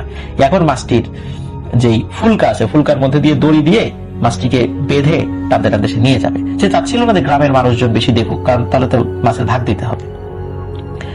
যখনই মাছটির কাছে গিয়ে তিনি ওই ফুলকার মধ্যে দিয়ে রশি, মানে মুখের মধ্যে দিয়ে ফুলকার মধ্যে দিয়ে রশি বের করবেন, তখনই মাছটি ভয়ানক গতিতে লাফালাফি শুরু করে, ভয়ানক ভাবে, এবং লাফাতে লাফাতে ওই জমির মানে এই বের হয়ে যায়, জমির এরিয়া থেকে বের হয়ে যায় এবং পুকুরের দিকে লাফাতে লাফাতে যেতে থাকে। লোকটি মাছটিকে আটকানোর চেষ্টা করলেও সে আটকাতে সক্ষম হয় না। অবশেষে পুকুরের ঢালে মাছটি পড়ে যায়, পরে পুকুরের পানিতে মাছটি ডুবে যায়। এত বড় একটি মাছ তার হাতছাড়া হয়ে গেছে, এখন পুকুরের মধ্যে পড়ে গেছে, এখন সেই মাছটি ধরবে কিভাবে? এবং এই মাছটি যদি এখন সে পুকুরে নেমে ধরতে যায়, তখন তো সে একা একা পারবে না। সে বুঝতে পারলে মাছটি তার রিজিকে একা একা নেই, অন্য লোকদেরকে নিয়েই এই মাছটি ধরতে হবে। তখন সে আবার বাড়ির দিকে যায়, আশেপাশে যে প্রতিবেশী যারা ছিল তার প্রত্যেককে ডাক দেয় যে আমি এরকম একটা মাছ পেয়েছিলাম, এটি এইভাবে এইভাবে পুকুরের মধ্যে পড়ে গেছে, সব ঘটনা সে খুলে বলে। তো চলো মাছটি ধরতে হবে, পুকুরের পানি তো খুব বেশি না, আমরা খুব সহজে ধরে ফেলতে পারবো। ওই লোকের কাছে জাল ছিল না, এটা একটা বড় সমস্যা ছিল, নাহলে হয়তো বা সে তার পরিবারের সদস্যদেরকে নিয়ে এসে সেটা ধরতে পারতো। তো উনি প্রতিবেশীদেরকে নিয়ে আসেন, প্রতিবেশীর কয়েকজনের জাল ছিল, তারাও আসেন। তারা এসে পুকুরের মধ্যে ওই রাতের বেলায় হারিকেন টারিকেন নিয়ে, মশাল নিয়ে সবাই এসেছে, পুকুরের মধ্যে জাল ফেলে যেহেতু পুকুরের পানি বেশি ছিল না, মাছটিকে আটকাতে সক্ষম হয়, মাছটিকে ধরে ফেলে। মাছটির শরীরে আসলে আগের মতো জোর ছিল না, মানে ওই রকমের বড় একটা মাছ হিসাবে তার শরীরে যে জোর থাকার কথা ছিল, টেটার আঘাতে রক্তাক্ত হয়ে তার শরীরের জোর অনেকটাই কমে গিয়েছিল। মাছটিকে আটকাতে তারা সক্ষম হয়। মাছটিকে উপরে তুলে নিয়ে আসা হয়, তুলে নিয়ে সিদ্ধান্ত নেওয়া হয় যে গ্রামের সবাই মিলে সেটাকে ভাগ করে খাবে। এখন সমস্যা হলো যে প্রতিবেশী আরো যারা আছে, তারা মাছটি ধরতে সাহায্য করেনি, তারাও আসে, তারা বলে যে আমাদেরকেও মাছের একটু ভাগ দিও। কিন্তু অন্য যারা আছে তারা বলে যে এত কষ্ট করে ধরলাম তোমাদেরকে দেওয়ার জন্য নাকি, আমরা যারা ধরছি আমরা খাবো, আর এত ভাগ করতে গেলে তো আমাদের ভাগ্যেই জুটবে না। তো এইভাবে কথা কাটাকাটি হয়। একটা পর্যায়ে যারা এসেছিল তারাও বুঝতে পারে যে তারা তো আসলে মাছ ধরেনি বা ধরার সাহায্য করতে পারেনি। তো যেহেতু তারা ওই সময় জানেনি, পরে লোক মুখে আশেপাশে ছড়িয়ে গেছিল যে অনেক বড় একটা মাছ পাওয়া গেছে, এই জন্য তারা এসেছিল। তারা বুঝতে পারে যে আসলে এই মাছের ভাগ তাদের ভাগ্যে জুটবে না, তারা চলে যায়। যখন মাছটি উপরে তুলে আনা হয়, তখন এই মাছটি কিভাবে কাটা হবে এটা নিয়ে তারা চিন্তায় পড়ে যায়। কারণ এত বড় মাছ কাটার জন্য, এত বড় কারো কাছে বটি বা ধারালো অস্ত্র মানে সুন্দর করে কাটার জন্য কারো কাছে ছিল না। চিন্তা করা হয় এটা কুড়াল দিয়ে প্রথমে কেটে টুকরো টুকরো করা হবে, তারপরে দা বা অন্য কিছু দিয়ে মাছটি পিস করা হবে। তো যখন এক ব্যক্তি কুড়াল নিয়ে আসে এবং কুড়াল নিয়ে ওই মাছটির মাথায় আঘাত করতে উদ্যত হবে বা এরকম একটা সময়, একজন বৃদ্ধা মহিলা, বয়স প্রায় 80-90 হবে, এরকম একটা বৃদ্ধা মহিলা, সাদা কিন্তু মলিন, মানে রং চটে গেছে, সাদা ধবধবে না আর কি, অনেকদিন পড়ছে এমন একটি সাদা কাপড় পরে ওই মহিলা লাঠির উপর ভর্তি দিতে কাঁদতে কাঁদতে সে, বাবারে এই মাছটাকে মেরো না, এটাকে মেরো না, আমার ছেলে, তোমরা ছেড়ে দাও মাছটাকে, যা আঘাত করছো আমি মাফ করে দিলাম, মাছটিকে ছেড়ে দাও, এটা বলতেছে। তখন ওনার এই কথা শুনে লোকজনের মেজাজ হয় ভয়ানক রকমের গরম, বলে যে বুড়ি তুমি কি ফাজলামি করতেছো? এমন ফাজলামির কোনো মানে হয় এই সময়? মাছ তোমার ছেলে, এসব গল্প কোত্থেকে পাইছো? ধান্দাবাজির জায়গা পাও না, যাও এখান থেকে যাও। ওই মহিলা আসলে যে কোন গ্রাম থেকে এসেছে এটা কিন্তু কেউ জানতো না, আর ওই মহিলাকে আগে কেউ কখনো দেখেও নি। গ্রামে যদিও সবাই একজন আরেকজনকে চেনে, এই মহিলাকে কেউ কাউকে আগে দেখেনি। মহিলা খুব কান্নাকাটি করে, ওইখানে যারা ছিল ওই মাছ ধরেছে প্রত্যেকের হাতে পায়ে মানে জড়িয়ে ধরে আর কি, যে এটাকে ছেড়ে দাও, এটাকে ছেড়ে দাও। কিন্তু কাঁচা মাছের লোভ এটা কিন্তু খুব সাংঘাতিক জিনিস, এটা কি ছাড়া সম্ভব? তারা কিন্তু এটা মেনে নেয় না। মহিলার আকুতি মিনতি কাকুতি কোনোটাই মেনে নেয় না। মহিলা বুঝতে পারে যে তারা কেউই তার এই আকুতি শুনবে না। তখন মহিলা ওখান থেকে কাঁদতে কাঁদতে চলে যায় এবং বলে, তোদের ভালো হবে না রে, এই শাস্তি তোরা পাবি, এই ঘটনা তোরা ঘটাচ্ছিস, সেই শাস্তি তোরা পাবি, আমাকে নিঃসন্তান করার শাস্তি তোরা পাবি। হে আল্লাহ, সাক্ষী থেকেও আমি ওদেরকে বলছিলাম, আমি ওদেরকে সতর্ক করছিলাম। এইভাবে বিলাপ করতে করতে, আল্লাহর সাক্ষী রেখে বিলাপ করতে করতে উনি ওখান থেকে চলে যায়। এরপরে যা হওয়ার তাই হলো। লোকগুলো কুড়াল দিয়ে মাছটির মাথা আলাদা করে, তারপরে আস্তে আস্তে মাছটিকে বিভিন্ন অংশে টুকরো করে, তারপরে দা বা বটি এগুলো দিয়ে টুকরো করে অনেকগুলো ভাগ করে। যারা যারা মাছ ধরেছিল তারা তাদের ভাগের অংশ নিয়ে যে যার বাড়িতে চলে যায়। যেহেতু ওই সময় ফ্রিজ ছিল না, মাছটি সংরক্ষণ করে রাখার কোনো সুযোগ ছিল না, তো যে কাজটি হয় সেটি হচ্ছে যে তারা ডিসিশন নেয় যে প্রত্যেকে বাড়িতে গিয়ে মাছটি আজকে রান্না করে ফেলবে। রাত কিন্তু তখনও বেশি হয়নি, ধরেন যে মাছ কাটাকাটি হয়ে গেছে ওই সময়, গ্রামের ওই সময় সর্বোচ্চ রাত 10টা বাজে, যদিও সন্ধ্যার পরে সবাই শুয়ে পড়ে, ওই সময় ধরেন যে রাত প্রায় 10টা বাজে। আর ওই সময় রাত 10টা মানে তো বুঝতেই পারছেন কত রাত। বাড়িতে গিয়ে রান্না করে খেতে খেতে বড়দের 11:30 বেজেছে রাত।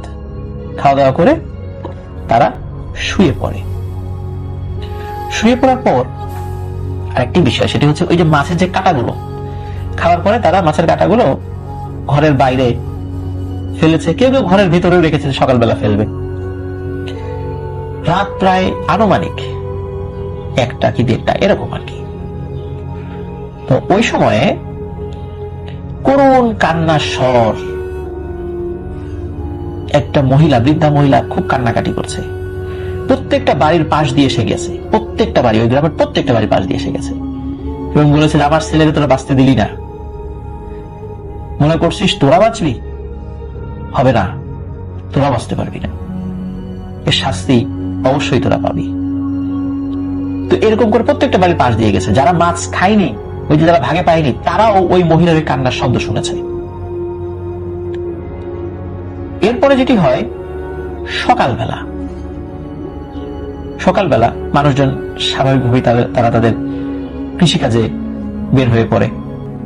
কিন্তু গত রাতে যারা মাছ খেয়েছিল তাদের কাউকেই গ্রামের অন্য মানুষেরা দেখতে পায় না। কি ব্যাপার, কোথায় গেল, আসে না কেন? কেউ একটু ক্ষোভ ছিল যে কালকে মাছ দেয়নি, আমাদেরকে ভাগে দিল না, নিজেরাই খেয়ে ফেললো, একটু ক্ষোভ তো ছিলই। কিন্তু তারপরও যখন কাউকে দেখতে পাচ্ছে না, প্রথমে নিজেদের মধ্যে আলোচনা শুরু করে, তো আসে না কেন? তখন 1-2 জন বলে, চল তাই দেখে আসি যে ওদের বাড়িতে কি অবস্থা। ওদের গরু ছাগল গুলোকে তো দেখছি না মাঠে। তখন কিছু লোক ওদের বাড়িতে যায়। বাড়িতে যাওয়ার পরে দেখে গরু ছাগল ঠিকই আছে, গরু ছাগল গোয়ালে বাঁধা আছে, ক্ষুধায় তারা চিৎকার চেঁচামেচি করছে, ছাড়ে নাই সকালবেলা এখনো, কিন্তু ঘরের দরজা বন্ধ। ঘরে নক করা হয়, ভিতর থেকে সারা শব্দ আসে না। পরে দরজা ভেঙে ফেলা হয়। ভেঙে দেখা যায় যে পরিবারের প্রত্যেকটি সদস্য, পরিবারের সদস্যদের মধ্যে যারা মাছ খেয়েছিল কি খায় নাই তা তো আসলে অন্যরা জানতে পারে না। হয়তোবা সবাই খেয়েছিল পরিবারের সদস্যদের মধ্যে, হয়তোবা কেউ খায়নি, এমন হতে পারে, কারণ যারা গিয়েছিল তারা দেখেনি সেটা। প্রত্যেকটি সদস্য অচেতন অবস্থায়, তাদের পালস চেক করে দেখা গেল তারা সবাই মৃত। এইভাবে যারা যারা ওই মাছ খেয়েছিল প্রত্যেককেই মৃত অবস্থায় পাওয়া যায়। এইটা একটা আর কি ব্যাপার রয়েছে, মানে ঘটনা রয়েছে। কিন্তু এর থেকেও আর একটা বিষয় যেটা, সেটা হলো যে তাদের প্রত্যেককেই যখন অচেতন অবস্থায় পাওয়া গিয়েছিল, তাদের শরীরের দিকে তাকিয়ে দেখা গেল তাদের শরীরে গুটি গুটি উঠেছে এবং প্রচন্ড জ্বরে তারা কাতরাচ্ছে। এই মতামতটাই সবচেয়ে বেশি গ্রহণযোগ্য, এটা মনে হয়েছে আমার কাছে এবং আশেপাশের মানুষদের সাথে কথা বলে আর কি। তো যখন দেখেছে যে জল বসন্ত উঠেছে, সবাই পরিবলি করে ওখান থেকে দৌড়, যে যদি আমাদের হয়ে যায়। এভাবে দেখা গেল যে যারা মাছ খেয়েছিল প্রত্যেকটা বাড়িতেই জল বসন্ত ধরেছে। গ্রামে চিৎকার চেঁচামেচি শুরু হয়ে যায় যে মাছ যারা খেয়েছিল তাদের জল বসন্ত হয়েছে। আর জল বসন্ত হলে মানুষ মারা যাবে, ওই সময় এরকম একটা মানে ঘটনা ঘটতো, কারণ ওই সময় এগুলোর চিকিৎসা ছিল না। লোকজন ভয়ে গ্রাম ছেড়ে পালানো শুরু করে। যারা যারা চলে গিয়েছিল বলা হয় তারা বেঁচে গিয়েছিল। আসলে এটা প্রাকৃতিক নিয়মে এই জল বসন্তটা হয়নি, হয়েছিল অভিশাপের কারণে। এই জন্য যারা মাছ খায়নি তাদের কেউই হয়তো বা মারা যায়নি। তো তারা ওখান থেকে চলে যায়, আর যারা মাছ খেয়েছিল এই জল বসন্তে তাদের মৃত্যু হয়। যারা ওখান থেকে চলে এসেছিল গ্রাম ছেড়ে, তাদের মুখে মুখেই পরবর্তীতে এই ঘটনাটি প্রচলিত হয়েছে, যার ফলে আমরা এই ঘটনাটি জানতে পেরেছি। এখন এই ঘটনাটিরও সত্যতা কতটুকু এটি নিশ্চিত হওয়া অনেক কঠিন। তবে এতটুকু বলা যায় যে ওই গ্রামে অবশ্যই কোনো মহামারী হয়েছিল, যার ফলে বহু লোক সেখানে মারা গিয়েছিল। এটা সত্য। এই তিনটা ঘটনাকে একত্র করলে আমরা এটি জানতে পারি। আরেকটি বিষয় বলে রাখি, ওই যে বুড়ি সে যখন রাতের বেলা কান্নাকাটি বিলাপ করতে করতে যাচ্ছিল, তখন তো যারা মাছ খায়নি তারাও কিন্তু তার বিলাপ শুনেছিল, যার কারণে ওই ব্যক্তিরাও বুড়ির ওই ঘটনার সাক্ষী ছিল। আর আরো একটি বিষয়, সেটি হচ্ছে যে ওই মাছের কোনো কাটা, মাছের কোনো অংশ পরদিন সকালবেলা কেউ দেখেনি। কারণ কিছু মানুষ চিন্তা করেছিল যে ওই মাছটিকে কেন্দ্র করে এই অবস্থা, তাহলে একটা কাজ করি, মাছগুলোর কাটা সংগ্রহ করে অন্তত দাফন করে দেই সম্মানের সাথে। নিশ্চয়ই মাছটি স্বাভাবিক কোনো মাছ ছিল না, সেটি কোনো জিন ছিল। কিন্তু ওই মাছটির কোনো অংশ বিশেষই বা কোনো কাটা এটি পাওয়া যায়নি। বলা হয় ওই বুড়িটি হয়তোবা সেই মাছগুলোর কাটা সংগ্রহ করে নিয়ে গেছে, এই জন্য প্রত্যেকের বাড়ির পাশ দিয়ে সে গিয়েছিল। আর আরো বলা হয় যে যারা যারা কোনো কোনো ঘরে ঢুকেছিল ওই মাছটির অংশ বিশেষ আছে কিনা, তারাও ওই ঘরের মধ্যে মাছটির কোনো অংশ বিশেষ পায়নি। তবে কারো ঘরে ঢোকা ওই পরিস্থিতিতে এই বিষয়টি আমার কাছে সত্য মনে হয়নি, কারণ কেউ তো ভয়ে, জল বসন্তের রোগের ভয়ে কেউ তো ঘরে ঢুকবে না, এটাই স্বাভাবিক ছিল। তবে বাইরে দিয়ে কেউ যেতে পারে, খুঁজতে পারে। তো এরপরে ওই এলাকাগুলো কিন্তু আবাদ হয়েছে, স্পেশালি বারেক গ্রাম, এটি কিন্তু আবাদি হয়েছে যে মানুষগুলোর আগমনের ফলে। সেটি রাজধানীর ম্যাক্সিমাম চরাঞ্চলের মানুষরা, চরাঞ্চলের মানুষগুলো ম্যাক্সিমাম পরবর্তীতে এদিকে এসে এই বিরান ভূমিগুলো আবাদ করেন এবং এই অঞ্চলগুলিকে সুজলা সুফলা শস্য মন্ডলী দ্বারা আবৃত করেন। আল্লাহর অশেষ রহমতে তাদের হাত ধরে এই এলাকা আবার আবাদ হয়েছে। এখনো প্রচুর মানুষ সেখানে রয়েছে এবং বিভিন্ন জায়গা থেকে এখানে এখনো এসে জমি কিনে তারা ঘর বাড়ি তৈরি করছে। তো প্রিয় লিসেনার্স, মাছের এই ঘটনাটি আপনারা অনেকেই শুনতে চেয়েছিলেন। আমি যখন প্রথমে বলেছিলাম তখন এতটা বিশ্লেষণ করে বলিনি, কারণ এই ঘটনার পরে আমি আরো এই বিষয়টি নিয়ে অ্যানালাইসিস করি, অবশ্য আরো পরে। তারপরে বিভিন্ন মানুষ আমাকে বলেছিল যে আমরা এলাকায় আছি, আমরা তো এই ঘটনা কখনো শুনিনি, আপনি কোত্থেকে পেলেন? তখন আবার যার কাছ থেকে শুনেছি তাকে আবার ধরেছি, তিনি আবার এই বিষয়টি নিয়ে আরো বিস্তারিতভাবে তথ্য সংগ্রহ করার চেষ্টা করেছেন। এইভাবে কিন্তু এই ঘটনাটি আরো পরিপূর্ণভাবে আপনাদের সামনে উপস্থাপন করতে পারলাম।